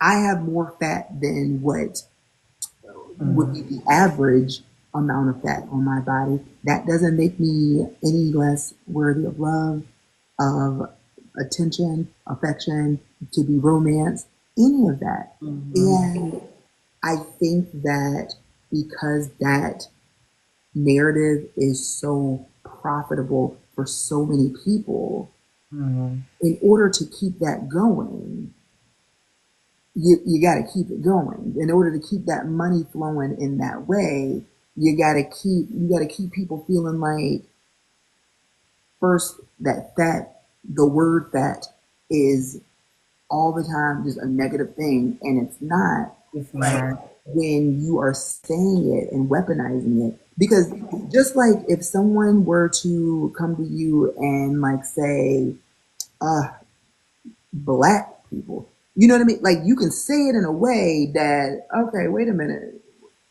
what you Mm-hmm. mean by that? When people are saying fat, a lot of times they're saying it in a way that has that negative connotation. But that in and of itself is not negative. But because it has been weaponized so much, people do take it as negative, Yeah. they understand it as negative, and they don't want to be called that. And Right. that is completely okay. But Yes, it is the one thing that is universally it is. profitable. And because being racist isn't profitable. No. There's some people who profit from it, but like, if you look at Target, if you look at, like, when things are happening and we're just like, oh, okay, we're not playing with you, we're done. And like, it's not just the people who are necessarily being targeted, like, leaving and not shopping there anymore or not supporting it anymore. Right. There are so many various hands of different races, ethnicities, religions, sexual orientations, who profit off of that phobia. Yeah. Because that is universally profitable, it continues to be a narrative that is going to be, but it's like that continues to be the thing, but bodies are getting bigger. Like, if you're looking at, like, time, because of how the genetics, because of food, because of whatever, bodies are bigger. And Mm. it is so interesting how people truly believe that if you're fat, you're not getting play. Like, it's like, why wouldn't we star in romance books? Right. Like, I what? yo, it boggles my mind because, you know, I didn't had bodybuilders that I've dated, and yeah, I used to bodybuild, but I was like on the thicker side. You know what I'm saying? And I've had bodybuilders that you would think be with the little skinny girls Mm-hmm. that all they wanted was a big girl. I Exactly. have never had a man or woman tell me, "Hey, I don't like your fupa." Okay. I I No, ain't that's never, never. and I don't care what race they are. I Mm-hmm. have never had a man or woman say, "Hey, Storm, look, that fupa, I can't deal with it." I saw a post today on Facebook. Some man, because it's always one, made a whole post talking about if you wear tight dresses and you got that pouch right there, us men don't like it. I looked in the comments. There were over 75 men was like, this nigga do not speak for us. Exactly. And it's crazy because even in white books, when they have a curvy or a plus size or a fat woman on their covers, they get fat shamed Mm-hmm. for writing these characters because they're too big. And that's crazy that fat phobia is the one thing we all can across the board be like, hey. It's universal. It is universal, and it's unfortunate, but it is still thriving, and it's thriving because it's profitable. Mm, If all these people weren't making money off of it, yeah. then it would be looked at the same way we look at racism, where there's still a bunch of people who are still racist, Mm-hmm. but there are more of us who are not. Homophobia. Mm-hmm. There's still people who are homophobic, but the majority of us are not. Colorists, like all of that, it would be looked at where the majority of us, da da da, but there are too many people making money because if they make you hate yourself and hate the way you look, then you will continuously invest money in whatever weight loss supplements that they're providing, weight loss drugs, and the workout routines, and all of these things. You'll continue to invest money. And the only way for that cycle to continue is for them to make you feel like you are not worthy, that you are not deserving, that oh nobody's going to want you because of this, or you're not going to be ever be able to get the promotion because of that. And there are people who buy into that, Mm, like that man who made that post, but mm. there's not, the majority of people are not operating like that, because when you look around, so many big women, so many fat women, like getting played, enjoying their happy lives, thriving in their bigger bodies. But if if that is shown and repeatedly shown, Mm. then it's like, oh well, then people are going to, they're not going to hate themselves enough to invest in this program. And that's not to say like everyone should exercise because exercise is good for you. Yes, yes, absolutely. But there's exercising. I'm going to walk around the Mm-hmm. city, or there's I'm paying thousands of dollars to this particular trainer because I want to lose weight. There's I want to eat healthy because that's what my body needs and craves. Mm-hmm. And then there's these restrictive programs that center on, hey, you need to be skinny for the summer. And so that's why I have these stickers that say, like, my body is already a summer body, Mm-hmm. because it is. All of our bodies are already summer ready. Like, and there's nothing wrong with trying to, whatever improvement you want to make on yourself, you should make for you. But you were like, if I decided I wanted to lose 30 pounds, I'm Mm-hmm. worthy today at the weight I'm at. I'm gonna Mm-hmm. be worthy next month at the weight that I'm gonna be at, and I'm gonna be worthy at the end of the year at the weight I'm gonna be at. But if you don't believe that about you, then once you lose the weight, you still gonna have some struggles Mm-hmm. because life. And so that's what I want to. That's I really want people to really like take that home with them when they're reading Curvy Girl Summer and Plus Size Player and Jasmine's book when it comes out, because these women are thriving in their bigger bodies. Exactly. It has nothing like the fat phobia that they experience is just everyday being fat black in America. Like it's just what it is, but it isn't. Their lives don't crumble because somebody said something smart about Yeah. about their weight. Because at the end of the day, they know who they are. They know whose they are. Mhm. And that's what I want. That's what I want for everybody. No I matter love that. I love that. I mean, when I was on a restrictive diet for bodybuilding, I fucking hated life and had more health issues than, the average due to my restrictive diet and things I could not eat, which I needed to eat, but couldn't eat in regards to competition. And people were asking me, why you let your body let your stomach get big? Why you gain weight? You would look good when you were muscular, blah, blah, blah, but I'm happier this way. right. And if I lose weight, it's going to be because of me, and it's going to be healthy type Right. of losing weight, not crazy. And there's nothing against people who have surgeries. Honestly, that's your choice. That's your body. That's what you do. But I just, reading books like yours is just a love letter. I'm gonna say it like that.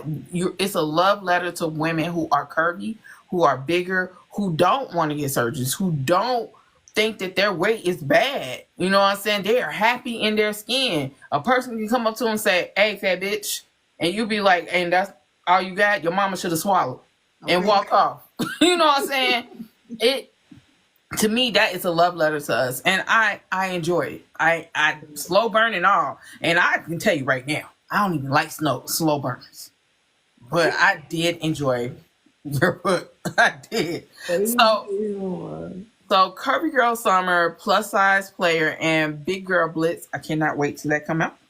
What inspired these particular stories besides what you were just saying? Because you kind of gave us a rundown. And what can we expect from Big Girl Blitz? So that is a secret until the 23rd. So if you heard it, you didn't. The but the but the what you can expect is that three different beautiful, successful, intelligent, um, fat women are navigating love and life differently Mhm. because they are different, because we are not a monolith. And so even though they are all fat, even though they're all black, they all have natural hair. We have Aaliyah, who is in IT. We have Nina, who is a content creator and model. And we have Jasmine, who is a teacher. So they have three different careers. They're best friends. They went to Hamilton University because, of course, they did. And they are great counterparts for each other. They Mm. love each other. They're there for each other. They support each other. And that is part of the overall love story, because they have this network of people that love them. Mhm. Nina's story, oh, if you read Curvy Girl Summer, you know, Aaliyah's story, she's dating. She is looking for someone she want to bring in her birthday, getting her backbone out. And she's like, listen, I don't want it to be a fling. I don't want it to be somebody random. I want it to be my man. Mhm. And so she goes on that journey looking for that. Nina is of the variety of, one man's not gonna have everything I need. So why put that pressure on him to do that?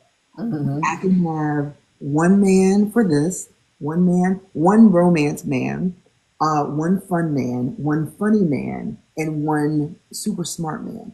And Mhm. so she dates them according to what their category is, and Mm-hmm. so she does fun things with the fun one. She goes to comedy shows and laughs a lot with the funny one. She does goes to different like TED talks and lectures with the smart one, and the romantic one. Like he taking her on romantic dates, and she is living her best life. So the issue comes into play when one of the men try to step up, and like he has the audacity to bring a lot of energy with him, and it's like, do you have all the characteristics, the qualifications? This is a lot. So she's navigating that while also like doing her model thing, and so her journey is different from Malia's. But when she needs a shoulder to cry on, if she needs some advice, she's going to her best friends, because when you're looking at your circle of friends, all of you don't necessarily have the same responses to certain Mm-hmm. situations. So you need that variety. And then Jasmine, she got married young, Mm-hmm. divorced, Mm-hmm. and she is not interested in dating. Unlike Aaliyah, who has decided she's looking for a boyfriend, and Mm-hmm. Nina, who has decided she's gonna play because players gonna play. Mm-hmm. Um, Jasmine is just like, yeah, I'm good. Like I was married, he was playing. I don't. I'm good right now. Mm-hmm. And but then she did decide that okay, this summer I it's been a while since I had sex. I am going to like, I might get a friend with benefits or something. Like I'm not looking for a boyfriend.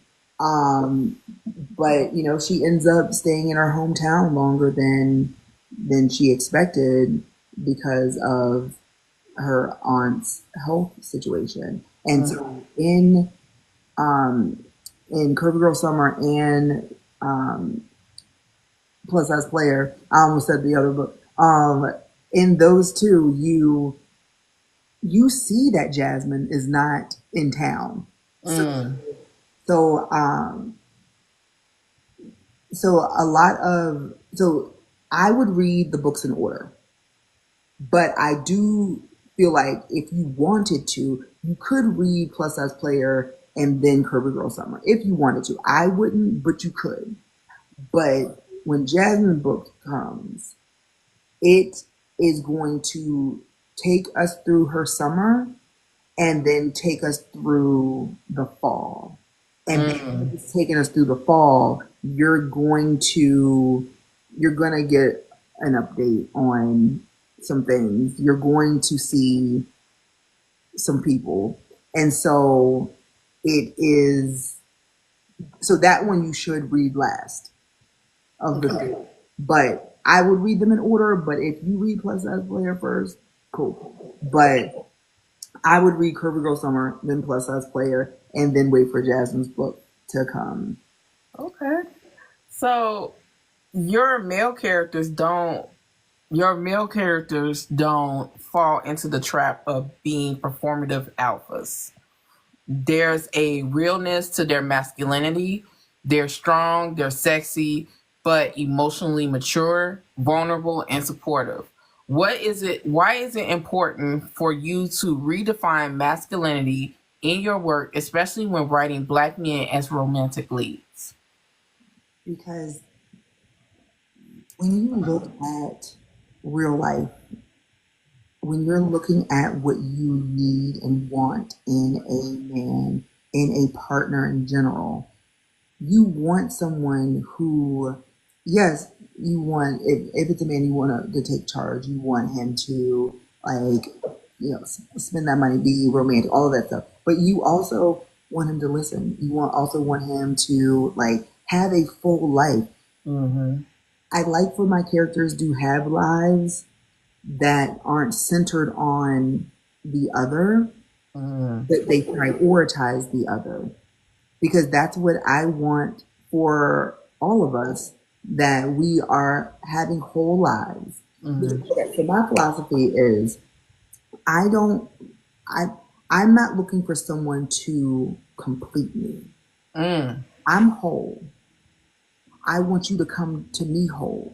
Mm-hmm. And I want our two whole selves to just be whole and good together. Mm-hmm. Because when I and so I don't write people who are incomplete Mm-hmm. and looking for someone to complete them Mm-hmm. because that doesn't work for me. And so I think that when you are looking at a man that knows how to treat you Mm-hmm. in and out of the bedroom, knows how to speak to you in a way that is like with respect and love, but also like if you wrong, call you out on being wrong. Mm-hmm. Um, having a man that is written in such a whole way, Mm-hmm. I feel like gives people a better understanding of what they like maybe their partner should be doing or Mm-hmm. how like if they're looking for a partner what they can look for. I feel like for my characters for these women and like for like what I would want, people people are put in boxes a lot of times and then they're told what being a man is. And I feel like from a young age, boys, especially black boys, are told that don't cry, Mm-hmm. don't talk about your emotions, you don't, and like pigeonholing them in this space and not allowing them to be boys, Mm-hmm.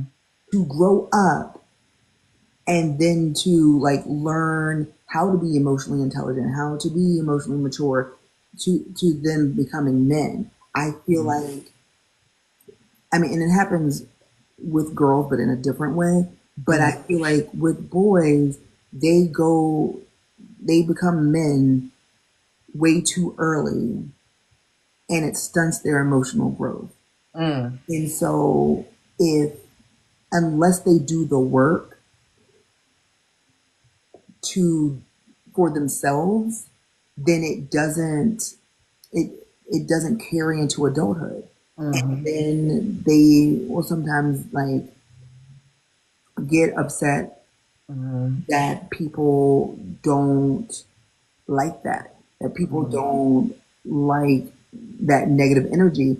Yeah. And for a lot of them who are like this, because we're not a monolith, they are not a monolith. So, but for the ones who are like this and they're put in this box early, if they are never told that they should grow, that they need to grow, Mm-hmm. that and show them how to grow and how to evolve, then they will stay in this box and everybody else is the problem Mm. because they learn that this is what manhood is, this is what it looks like, and then they are performing manhood as opposed to allowing themselves to become men. And I Mm. think that is true, like regardless of race, it's true. But I feel like what's particularly sad about when it happens to black boys is how society treats black boys and also makes that's part of what makes them become men earlier than they need to be because once they lose their little cute fat cheeks and they're no longer little boys anymore, Mm-hmm. then it's like, oh, you're 12, you're 13, you're a man. I'm a pull a gun out on you. I'm gonna arrest you. I'm gonna treat you like you're a criminal. You know what I mean? And it like that hardens you.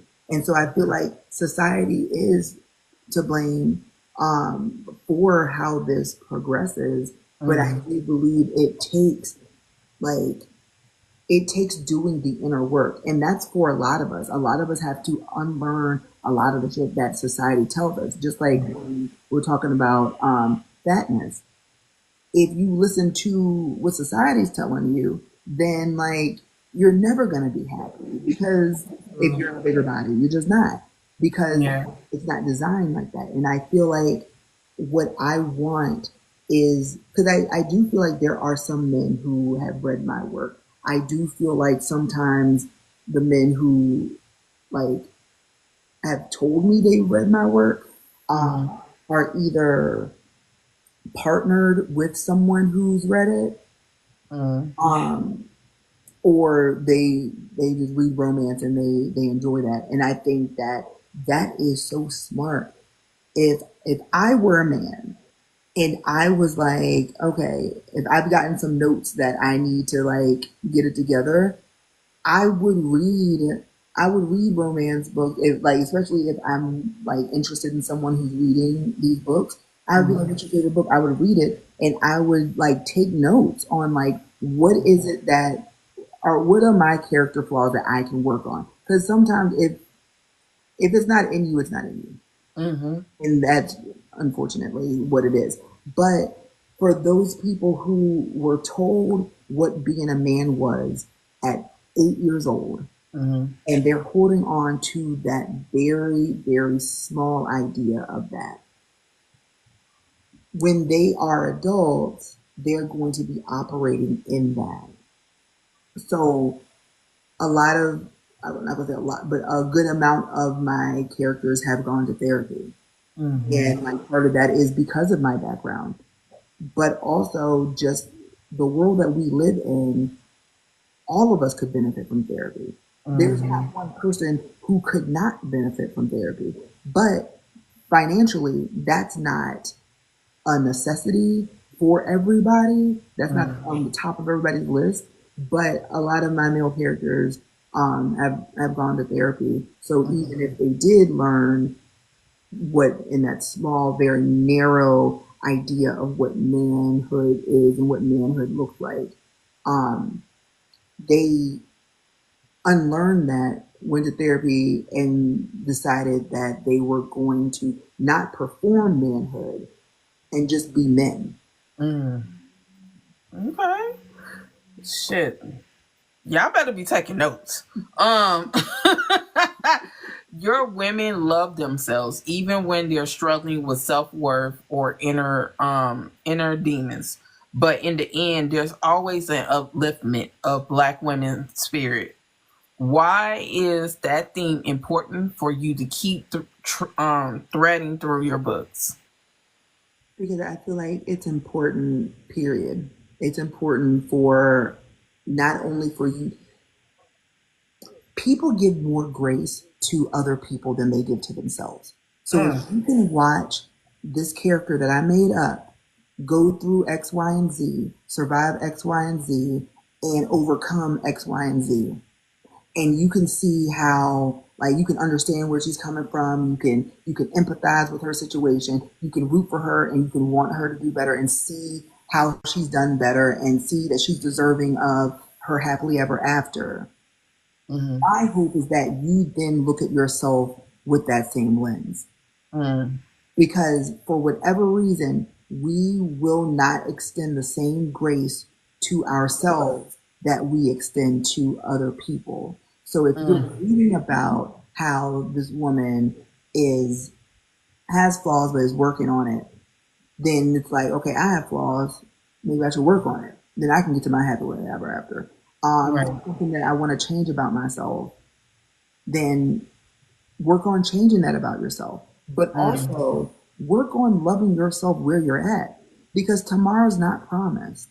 yeah. Tomorrow's not promised. So if you are in a situation where you're like, oh, I'm going to start dating when I lose 20 pounds.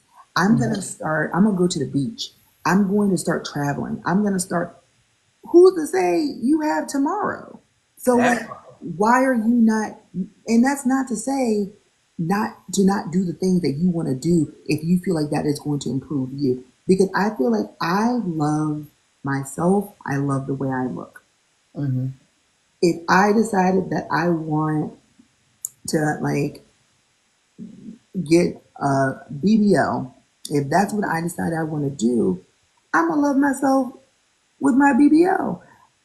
The idea of only loving yourself as an actor and not the before Mm, is so critically damaging, and it makes me so sad to see yeah. that so often people are striving for their after and they are not loving their before. You can Mm, love your before and still want to work to change it. You can love your before and still want to do whatever it is, but you need to love your before so that you mm, can love yourself on the entire journey and you're not just loving the end product. Because here's the thing, at the end of the day, we should all be continuously growing and evolving. We mm. should never be stagnant. We should never feel like, oh, we're done. Yeah. I like we should always be changing, growing, and evolving. We should always be striving to be better than we were the day before. We should always be doing that. So there's never truly an after. So if you're not loving yourself right here and now, work on that. Work on that. And then you can have your goals, whether it's like a physical transformation, an emotional transformation, financial, whatever your transformation is, work on that. But also work on loving yourself where you are. And sometimes people confuse that with being stagnant. Sometimes people confuse that with not wanting to grow or change. And that's not it at all. You can love yourself right where you are and still want to change whatever it is you want to change or do something different. And that's okay. But if you aren't living in the here and now, Mm. enjoying your here and now, there's no guarantee you're going to get to that. Okay, well, one day I'm going to do this. Once I hit that goal, once I do this out, there's no guarantee. We have one life to live. So we Hmm. need to live it. Take notes, y'all. Jesus, she over here preaching. Jesus. Okay. Um, shit, I'm sitting over here like, damn. Um, what can the industry as a whole, from publishing houses to reviewers to event organizers, do you do to be more cohesive and equitable for Black authors? I think that first and foremost, have events where you are prioritizing Black authors and making a point to promote that event to people who read Black authors. I Mm-hmm. think that it's easy to dismiss and say, oh, well, that wasn't successful, so I'm not going to invest in doing it again because it wasn't successful. Who did you market it to? If you marketed it to the people that you typically market it to, and they aren't typically picking up Black romance, then or black authors in general, then why did you didn't set it up to be successful and Mm-hmm. you're using the lack of success to justify not doing it again. So I think that like having creating spaces that celebrate Black romance, Black authors, and I feel like it doesn't have to be situations like I went to a signing um, not too long ago, and there the majority of the readership there was not there to see me, Mm-hmm. and but the ones who were like there Mm-hmm. were some that were like, oh, I read Kirby Girl Summer, like I loved it, and I'm like, thank you, love that. But then there were some that were like, I've been rocking with you since Sweatpants season, or Truth or Dare, or like one young lady said Back to Life, and I said, you were a real one. You were a real one. You received the first, and so it's like I think those were beautiful moments, and I loved everyone that like came by my table and like genuinely like interacted with me. But in those spaces where even if the organizer is like, I want you there, I like you, who are you selling tickets to though? Because you like me and you support me and I appreciate that. But Mm-hmm. are you selling tickets to and promoting to an audience that is looking for me, that's going to support me? Like, and so I think that when the industry is looking, it also I think to allow Black authors to be in the same way that white authors are allowed to be and create and have 3, 4, 7, 10, 12 different authors writing similar books all coming out in 2025, but you read a Black author wrote something similar or in the same city 2 years ago, and it's like, oh, we already got one of those. Like, allowing the individuality and the talent to thrive, like you allow the individuality and the talent of white counterparts to thrive. Because I have so many talented author friends in my life, Mm-hmm. and like they are doing their thing, and I do, whenever I am in spaces where it's the white author friends who are doing their thing and they're talking about their experiences, and then I am with Black author friends and they're talking about their experiences. We're all having different experiences, Mm-hmm. but the talent's not different. It's Mm-hmm. the access, it's the opportunity, Mm-hmm. it's the support. All of those things are different, but the talent is not like. So I feel like giving access, opportunity, and support to Black authors to let us thrive in the same way you're allowing others to thrive. Mm-hmm. Uh, I think that's just the most important thing. Being able to look at what, and again, I this is what I think the industry should be doing. I Mm-hmm. do feel very blessed, and sometimes when I'm talking to writer friends who are trad published, I feel like I'm bragging about my situation because I'm just like, I don't know nothing about these problems. Like it is not like, I promise it's, I'm not bragging about it, but like that is just truly the situation that Bramble has provided for me, and it is a beautiful thing. And it's not, I when I talk about it, it's because I want other people to have that too. I Mm-hmm. want to be able to say, like, I was able to pick the cover designer for the Curve series.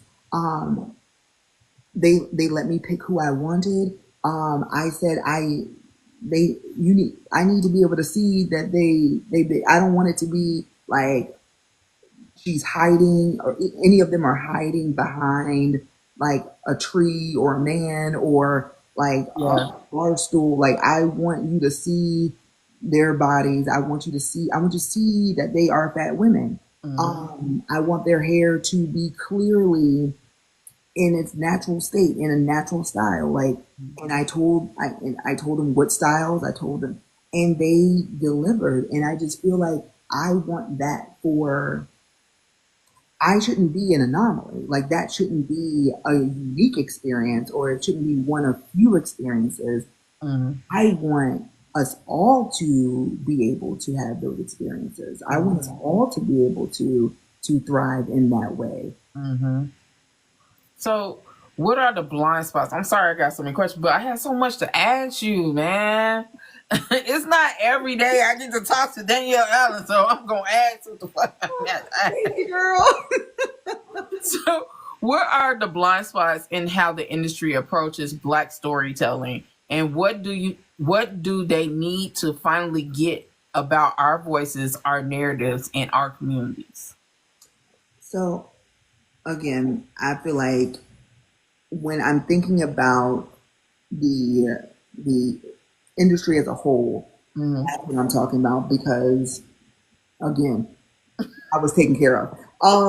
But I think that like allowing us to be us, allowing us not don't dictate what you feel like black is and what Mm-hmm. you think black people want to read instead.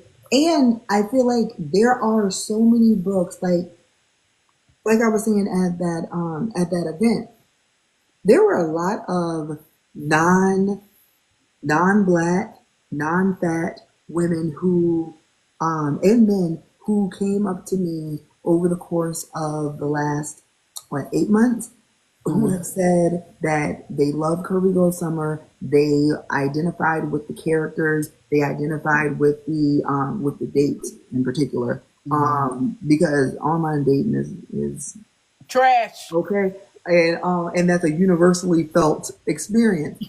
But I feel like allowing us to tell our stories because the people who want to pick it up will pick it up.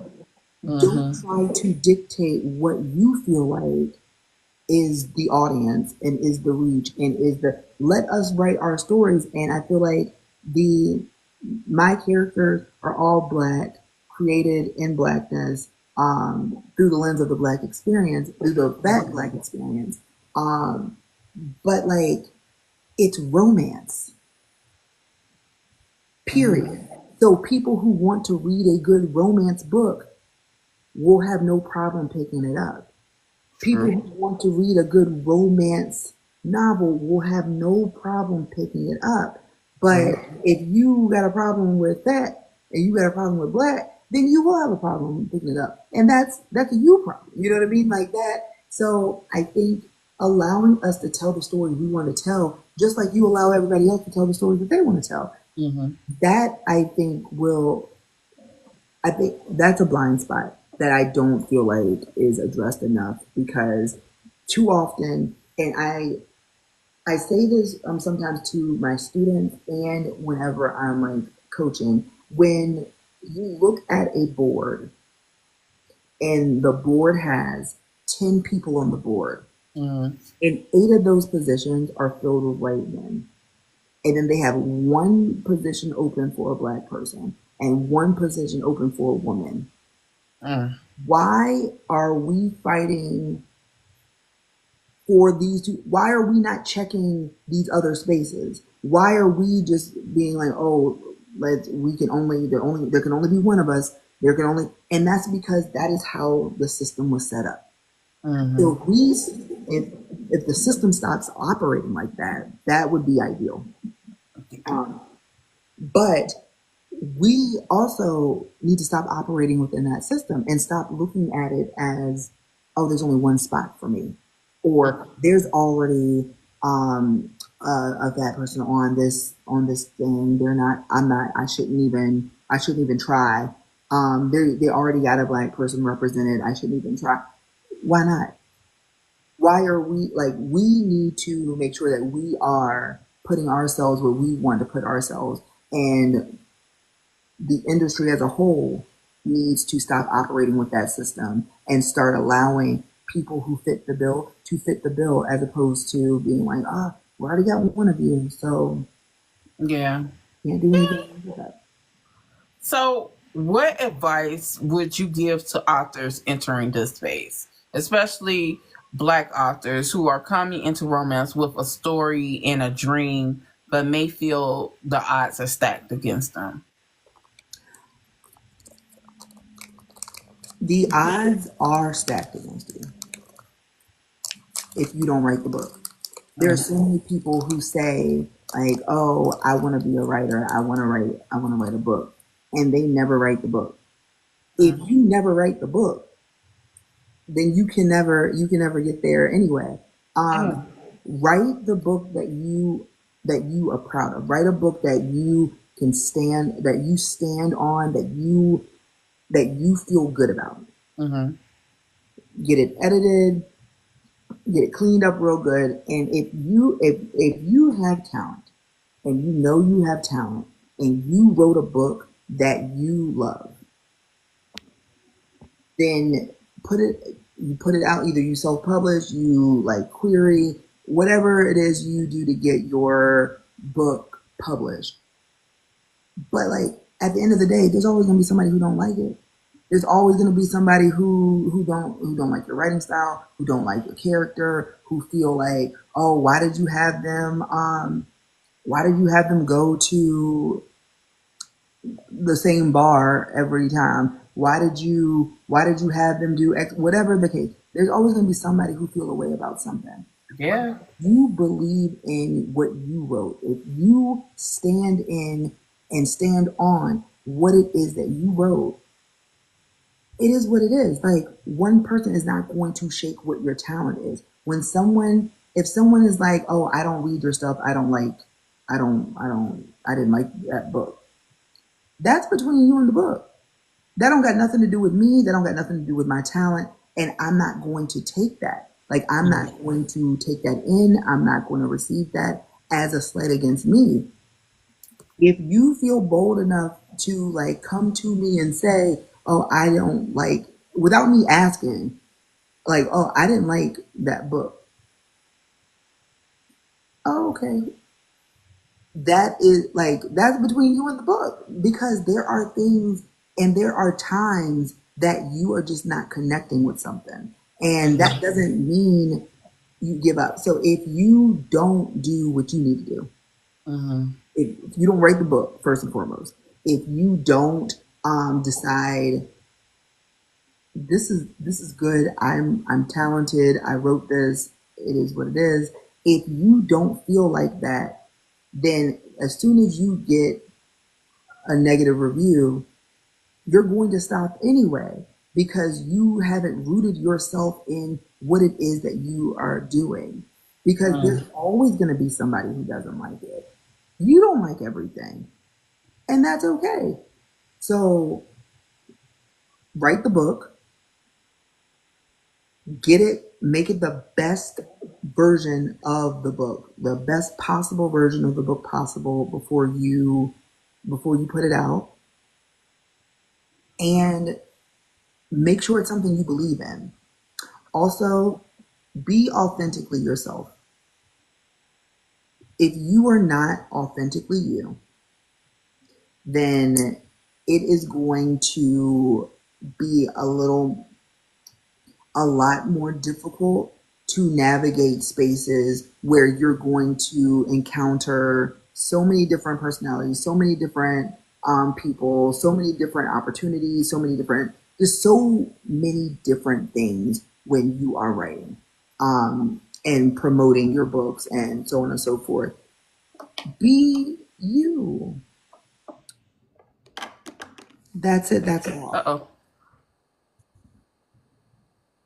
Uh-oh. And my last two final questions. Um, what would you like to see more of in particularly just reading events, not just for the readers and fans, but for authors doing the work, traveling, investing, pouring into these spaces? I would love for I would love for it not to be so expensive, but it's not the organizer's fault, because Mm-hmm.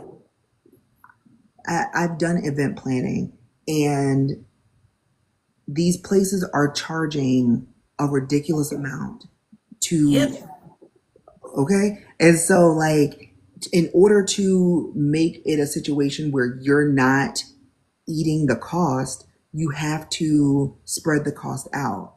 Mm-hmm. And I think that it would be great if more events maybe reached out to some of these big time book like publishers or bookstores, and seeing if they can sponsor, Mm-hmm. and then that would offset the cost, because I feel like accessibility is so important, and I feel like if you don't got the money to do all the things and travel all the places, then you're missing out on these experiences that are valuable. Mm-hmm. But I also feel like having time to build community, because I feel like they're getting together, signing, and doing the events. Those are all like good fun times. But like it would also be cool to have space and time for like authors to get together and like talk about like, cause the things that are going on in the industry that like that you don't know if you don't talk about, like those would be the times, because this is very individual. Like we're all individually at our homes writing these books, and we're only coming together when these events are happening. So that would be a great opportunity. And while that's happening, having readers all come together and then talking like building that community too, because there are so many people who read to escape. There's so many people who read and they don't have like a network of people around them. So to have that space where readers can come together and like if they want to form book clubs, if they want to just like make friends who have the same interests as them, um, because not everybody doesn't have a group of friends that all of you want to read or like to read. And Yeah. so talking about books to the people that you're friends on the internet, but like when you are in real life and you are reading a book and then you have people who are just like, can you put that book down and do X, Y, and Z? And so Yes. having that community space for readers, for authors, and also for content creators to get together, to share tips, share information, like having those spaces where within the book community, like nurturing those other like sects of the community, I think that would be really, really valuable. Okay. So, what can we as readers and supporters do that truly helps you as an author, not just financially, but spiritually, emotionally, and energetically? Reviewing, reviewing. I feel like, of course, like buying books, talking about the books that you've read, that you bought, all of that. But when someone has a like writes a review for a book, like that tells like if I'm reading reviews at that time, then that like tells me that you got what I put into it. Because after I write it, the experience is now between you and the book. It's no longer like that's you in the book. So when I read the review, that's when I know if I see you in a signing or an event or something and you're telling me, that's when I know that you got the message. Like if you email me or if you send me a message on social media or you like write a review or you make a video or whatever and you are saying your thoughts on the material, then that's how I know that what I poured into it, you got out of it. And that makes my day every single time. Every time I'm tagged in something, um, you know, like every time I'm tagged in something, I'm like, hurts, hurts, hurts. Because that's how I feel. Like that's really like that's who I am as a person. But I do feel like you know, if you didn't enjoy the book, like that's cool. You ain't gotta tag me, but like that's cool. Like that's cool too. That don't help. That don't help my spirits. But if you got some constructive criticism in your thing, like not having to stumble upon it, then it's like okay. But yeah, no, don't tag me in that. But yeah, if it's something because I feel like you know people like to. I don't need the reviews to affirm my talent. I affirm my talent. God affirms my talent. I need the reviews to affirm that you got what I poured into it. So that's what I like. I don't after the first week I don't read reviews anymore. If I like seeing like if you tag me in it, then I'm reading that. But I don't like go to Goodreads ever. I don't go to Amazon and read the reviews after the first week. So when people hit me up and they say like, "Oh, that makes me feel good," I did see earlier. Britt said that she hasn't picked broken clocks back up. Like when people specifically reach out to me about that book in particular, like that makes my day because most of the time they're reaching out because they got what it was I put in it. And Mm-hmm. that makes me happy. Like when people are Mm-hmm. like, man, you did your thing on them sex scenes. That makes me feel good too because Like a I sweatpants poured into season. that too. But like the message when you are taking that away, you are taking any part of that away, any part of what I've written away with you, that touches me and that fills me and that makes me feel like again hearts because I poured so much of me and my love into it. So I like when I hear that, oh, you got what I poured in. Okay, cool. That makes me happy. I like that because I do like you as a contemporary romance author. I do. I really do. And yes, I love Curvy Girl Summer because that reminds me of my relationship, but it also sweatpants season. Oh, Jesus.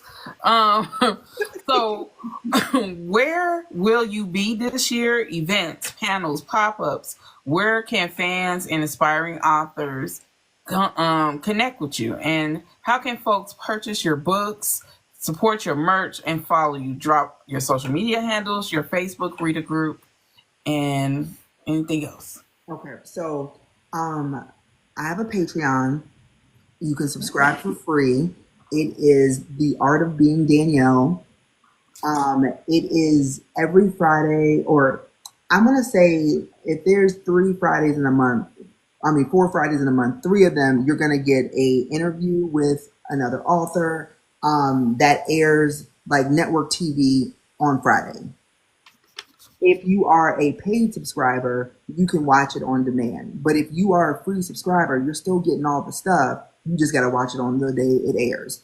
Um, so my Patreon. I have a newsletter. The link is in my bio for the Patreon, the newsletter, my TikTok, my Instagram, my Facebook. All of those things should be in the link in my bio. My website is authordanielleallen.com.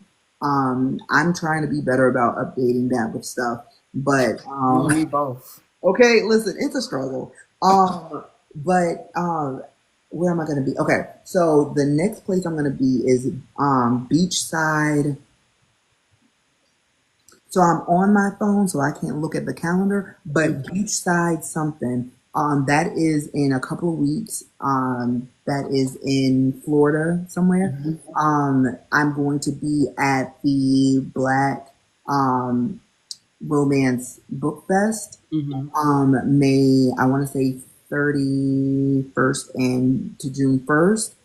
That's in Atlanta. I'm going to be I'm going to be at Indie Love in June. Mm-hmm. I'm going to be at Behind the Pen in August. Mm-hmm. I'm going to be at Me and My Romance Friends. Okay, Indie Love is in Atlanta. Behind the Pen is in New York. Me and My Romance Friends is in Dallas. Mm-hmm. Um, and then Southern Hearts is, I want to say it's in South Carolina. Yeah, it's in South Carolina. Okay. And I'm going to be there in October. I'm working on something that would be happening in late October, early November time frame. That'll be in Virginia. Mm-hmm. I'm also, Bramble is sending me on a little mini tour when Plus Size Player comes out. And I can't say the places yet, or I can't say much about it. I can't say anything, but I will say that I'm going to be in Texas. I'm going to be in New York. I'm going to be in North Carolina. I'm going to be in Petersburg, Virginia. I can't say the exact places, who I'm going to be with, or the dates. But if you're in those areas, follow because my newsletter, I do, there's no consistency with it, but I do put, when I have something to say, I put it out there in the newsletter. I post it on social media and my Patreon. I usually try to get my Patreon and my, first, and then my newsletter And my group on Facebook is by Danielle Allen on Facebook. Okay. I just want to say, um, thank you. Your Thank work you. reminds everyone that reads it of love. Um, in all its messiness, its joy, its growth, and fulfillment. Thank you. And you do it with such humor, such heat, such heart, and I appreciate that. I Um, appreciate you. Okay. Thank you pouring into me. Okay. Thank you. and I want you to continue doing this, please, because we all have bad days, Okay. Listen. but it gets better. Absolutely. Absolutely. And if it's Um, not better yet, it's not the end. it's not. It's not. Don't let your end disrupt your beginning. Okay. So, Okay. uh, Listen. Listen. Talk to him. Talk to yeah, don't let that end disrupt your beginning, y'all. And I'm gonna put my hat in the ring. If you come to Chicago and you want somebody to interview the panel or whatever, Listen, what I've been telling people is if I go to Bramble and I'm like, hey, send me to Chicago, they're gonna be like, we're not just sending you on trips. But if there was a demand for me to be there, then they would be like, oh, okay, well say maybe less. maybe we should send her there because there are people who want her there. Because it's a different vibe if it's me saying Yeah, here. Then it just looks like I want a say little less. trip. Say less. That's all you have to say to me. Say less. But I do my after action stuff, promoting events and readers' businesses. If you want to stay on and hear it, you're welcome to. If you have to go, it was good talking to you. It was phenomenal talking to you. Thank you so much. I had such a good time. I have this edit that was actually due a couple of hours ago. So Okay. I am gonna no, that's on me. I feel like life has been life and so but no, thank you. I appreciate it. I enjoyed this and I just really it was so nice to talk to you. Thank you. It was amazing talking to you. Hopefully, I get to meet you in person at one of these goddamn events. Listen,